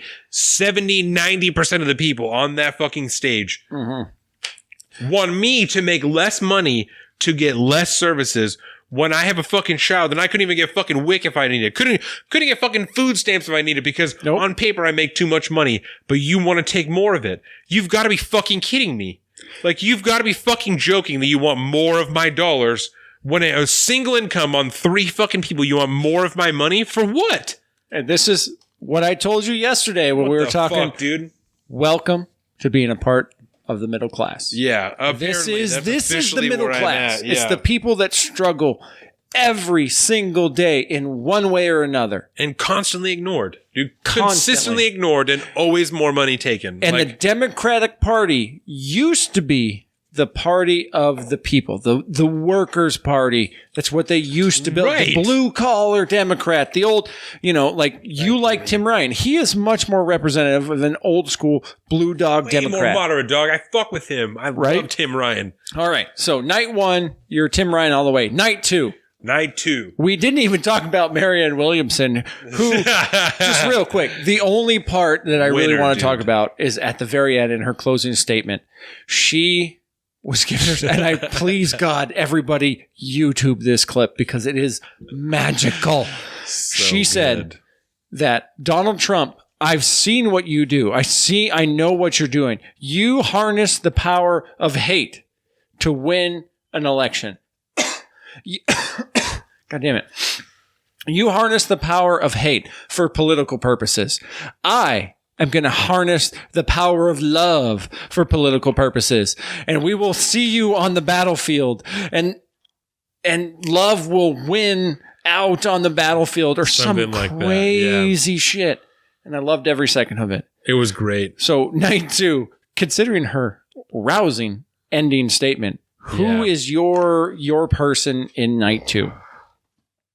Besides Andrew Yang. Unless it is Andrew Yang. My personal guy, I did like Andrew Yang, but I also... Problem is, nobody really got to hear from Andrew Yang. Right. That's if I would have heard more, I would have liked him way more. Because we know about Andrew Yang from just following him personally. I wish from that debate, you can. I wish Tulsi Gabbard would have been in night 2, because then she would have been my favorite. I think so, yeah. She was But wasted. I guess if I had to pick Joe Biden, maybe, and Jordan was talking about Kirsten Gillibrand and how she's just she's very radical, and I told her, I said, I fucked with Kirsten Gillibrand for about 2 weeks when she was really kind of moderate when she first came out. And then something happened and she kicked so hard left that I was like, whoa, what the fuck happened? Because you and I were on kind of the same page where I was like, let's do it, blonde lady for president, because I'm a huge fan. And now she's fucking want to take everyone's money and pay off everyone's debt. And I'm like, what the fuck? Kirsten Gillibrand is a parrot. 100%. Her only substance is I have a transitional plan to get us from point A to point B. Rights. That's what she's got. She's running on the platform that she's a woman. Yeah. Period. Full stop. Which is and then not she good parrots everything else. We know you're a lady, and that's That's whatever. I don't care about you being a lady. I don't care about that. I care about your ideas. So I'm saying I really liked her for about 2 weeks. Like 2 seconds. Like really, I fucked with her for like 2 weeks because she was really pretty moderate. There was like 1 or 2 things. I don't remember exactly what it was, but like 1 or 2 things where I was like, I don't know. I don't love that, but I'm not going to love everything that everyone says. But yeah, like 2 weeks, I really fucked with her. And then she started to kick so hard that I was like, I cannot with you. That's too much, Yep. But publicly, Kamala Harris, I think, came out on top of that debate because I think so. She fucked on Joe Biden. A bunch of people shit on Bernie Sanders. Hickenlooper talked against socialism, which apparently isn't okay anymore. No, apparently not. The DNC. Michael Bennett came out pretty good. He did pretty good, I thought, but not enough. As best as he could. But he's so plain that after the heat and the energy of the Harris-Biden like deal, it wasn't going to happen. Yeah. It's not enough for him because Jordan said he looks presidential. Like he looks like a president, Michael Bennett does. And I was like, he kind of looks like George Bush, so I could see he's that. He's kind of goofy. Yeah, exactly. You know what I mean? Yeah, no, I didn't hate Michael Bennett at all, but he's not gonna win the public vote. That's not gonna be how it goes. Okay. So I think publicly Kamala Harris did it, but for me it was probably Andrew Yang or. Yeah, just because we know maybe him Joe a little Biden. bit better. Right, and I liked what he said. Like when he spoke with actual substance. Like in the 3.5 minutes or whatever that he did speak, there was substance to it where he was like, no, this is what it is. Like I've been thinking about this and this is where I'm at, Whereas everyone else was just like, this is really bad and this shouldn't happen anymore. And America and the people and also rights and women. Yeah. And I'm like, okay. Sure. It's like that episode of Family Guy when Lois is running for mayor and she says 9/11 and everyone's like, oh my God, yeah. Like that's all she has to say. And that's kind of what it was like, It's so good. But so I liked Yang probably. Even as little as he spoke, I liked what he said when he said it. Okay. I'm happy he had enough juice to be on the stage for the first one. He's pulling at like 3% right now, which is respectable. For him, really good. Like really good for someone who was a fucking entrepreneur before he ran for president. Like no one knows who he is. Yeah. And I think given the debates and the setting and all this, it's more about what you say on the campaign trail now. Because your campaign trail, it used to be you only spoke to the locals where you were at. But now, thanks to YouTube and social media, every time you go out and campaign anywhere, it's a potential town hall. Right. Across the country. And I think that's why some of these people are. That's why Marianne Williamson is fucking there talking about like the power of love and shit. Okay, so now that you have that, out of all of those, both nights, who's the one person that you most want to go out one whole night? You're going to go spend 6 hours at a bar drinking and talking politics with one person on this list. Who that is. For not taking in president, just who would be more fun to go out and do what we do here? Come on, you got this. The most fun? Man, that's hard because it depends on what type of mood I'm in. If I'm feeling feisty, like I might want someone, not a Kamala Harris because she's an attorney general. She would fuck on me if we were to argue about something. She would fuck on me. But like I would fuck with maybe like a shit, definitely a Marianne Williamson if I was feeling feisty. Like any day, let's do this. Like let's do it. I don't know what Kirsten Gillibrand did in her past life, but I think I could probably handle that. But if for actual genuine fun, I think Tulsi Gabbard would be fucking awesome to spend time with. Tulsi Gabbard or Tim Ryan, I think I would fuck with. Also Andrew Yang, because Tim Ryan seems like a wet blanket. I bet when Andrew Yang drinks, he has a good time. I think Pete Buttigieg would be fun too. Mm-hmm. Pete Buttigieg, I think, would be fun to actually kick it with, and like have some conversations about. And that's really what I'm talking about. It's like who do you want to hang out with here? I think Buttigieg might be fun to kick it with. That's funny because I think strongly about Pete Buttigieg, but again, I know how fucking smart he is. And that would be kind of hard because I feel like he would convince me and not the other way around. He'd be super interesting. Yeah. And I feel like that's when once you got a beer or two in him, I think he would chill out a little bit and he wouldn't be so stiff and you would be like, okay, let's talk on some real shit though. Like, because I'm from like middle America. Like, I'm not from middle America, but like middle class America. So let's have a discussion. Like, That's what we really need to speak to during politics, man. We need to get away from partisan. We need to talk class. Yeah. Because whether you think it's okay or not, we America's have a set up very right now. serious class structure in America. You speak to the class, you win the class. And I think, for me, because I've been thinking about this a lot, like, who the fuck would I just hang out? I think it was like a Twitter question I saw in my young libertarian Twitter. I want to hang out with Cory Booker. Really? I do. I hate his politics. I hate his stage presence. I hate how he is so fucking fake on stage. But I got a feeling that dude is fun as fuck to hang out with. I think he's probably a cool dude. I think he probably likes sports. And I think that I would fuck with like well, in that case, I'm probably out. I wouldn't have anything to talk about. I think Joe Biden probably really likes sports too, you know, so I would fuck with that. But like Andrew Yang is all into math and shit. He probably don't give a fuck about football. So fantasy, maybe fantasy football. But yeah, I feel like Joe Biden might really give a shit about some football. You know, I'm sure there's some ladies up there that give a shit about football too. I just don't have a good enough read on their personality. Yeah. See, Tulsi Gabbard's too hard for me because I find her semi-attractive. I would probably, after a few drinks, I might throw a line or two at her, and I don't feel comfortable with that because she's too nice of a person. She's been on Joe Rogan twice. I seem like she's cool person. But anyways. I feel like, and maybe this is a little bit racist, but we got to hit. I only have one sports thing, and then let's do it. So, I feel like when I've heard Tulsi Gabbard on Joe Rogan, like she Hawaiians it up a little bit. Like she definitely her accent's way stronger on Joe Rogan than it is like in her normal life. I didn't get any of that. None of it. Yeah. No alohas, no mahalos. Yeah. So I'm not sure what the deal is with that. If like she hides it normally, or if she just, lets it loose during Joe Rogan or whatever. And I would like to find out. But I think that that's interesting because I bet even people who've been here for, 30, 40 years, you get some drinks in them, generally their accent will still come out a little bit. Yeah.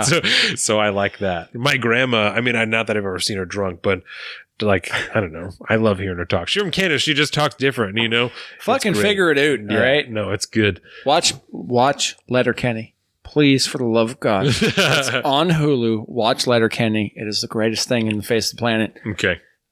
So, sports! Sports! Yep, so the only sports thing that I have is that the Bengals rookie, and he was the 11th overall pick. He's a left tackle. He's out for the season after shoulder surgery to repair a torn labrum. Let's see, I don't remember. A labrum? Yep, his labrum. What is a labrum? Am I going to have to Google that? I'm not sure. Yeah, Google the labrum. You look it up. I'll look Google. Yeah. Or you keep going. Google the labrum. Let's see. Where is this tackle at? Offensive tackle. Labrum. Ooh, labrum tear. Look at that. What is that? Labrum tear. Oh, it's in the hip from the looks of it? Oh, well, then that's... Or is that... yeah, no, that's a shoulder. Ooh, that's a shoulder. That's a shoulder. Yeah, it's like the ligament that connects your arm bone, more or less, your big one right up on top there by your shoulder, to like your torso skeletal structure. Yeah. Hip labral. So there's... Oh, it's multiple. So it's this hip one's in his shoulder. Yeah, this one's in his shoulder. So the labrum, whether you're talking shoulder or hips, are kind of what attaches your extremities to your core body. There you go. Interesting. Jonah Williams is his name, and he was the 11th overall pick. And so, now he has to have surgery to repair his labrum, and he's going to be out all season probably, which sucks because their O-line is kind of ass. So the blue right there, that's your labrum. Ooh, so it's like stuck right up in there. So you got your rotator cuff on top, and this thing is the one that's like sandwiched in between your arm and your body. That sucks. Ooh, and see, there's a labral tear right there. So he's going to be out probably all season, which blows because their offensive line was ass. And now they're going to pull one of their guards and put him over a tackle, and he played tackle last year, and he was terrible. Oh, so that really sucks.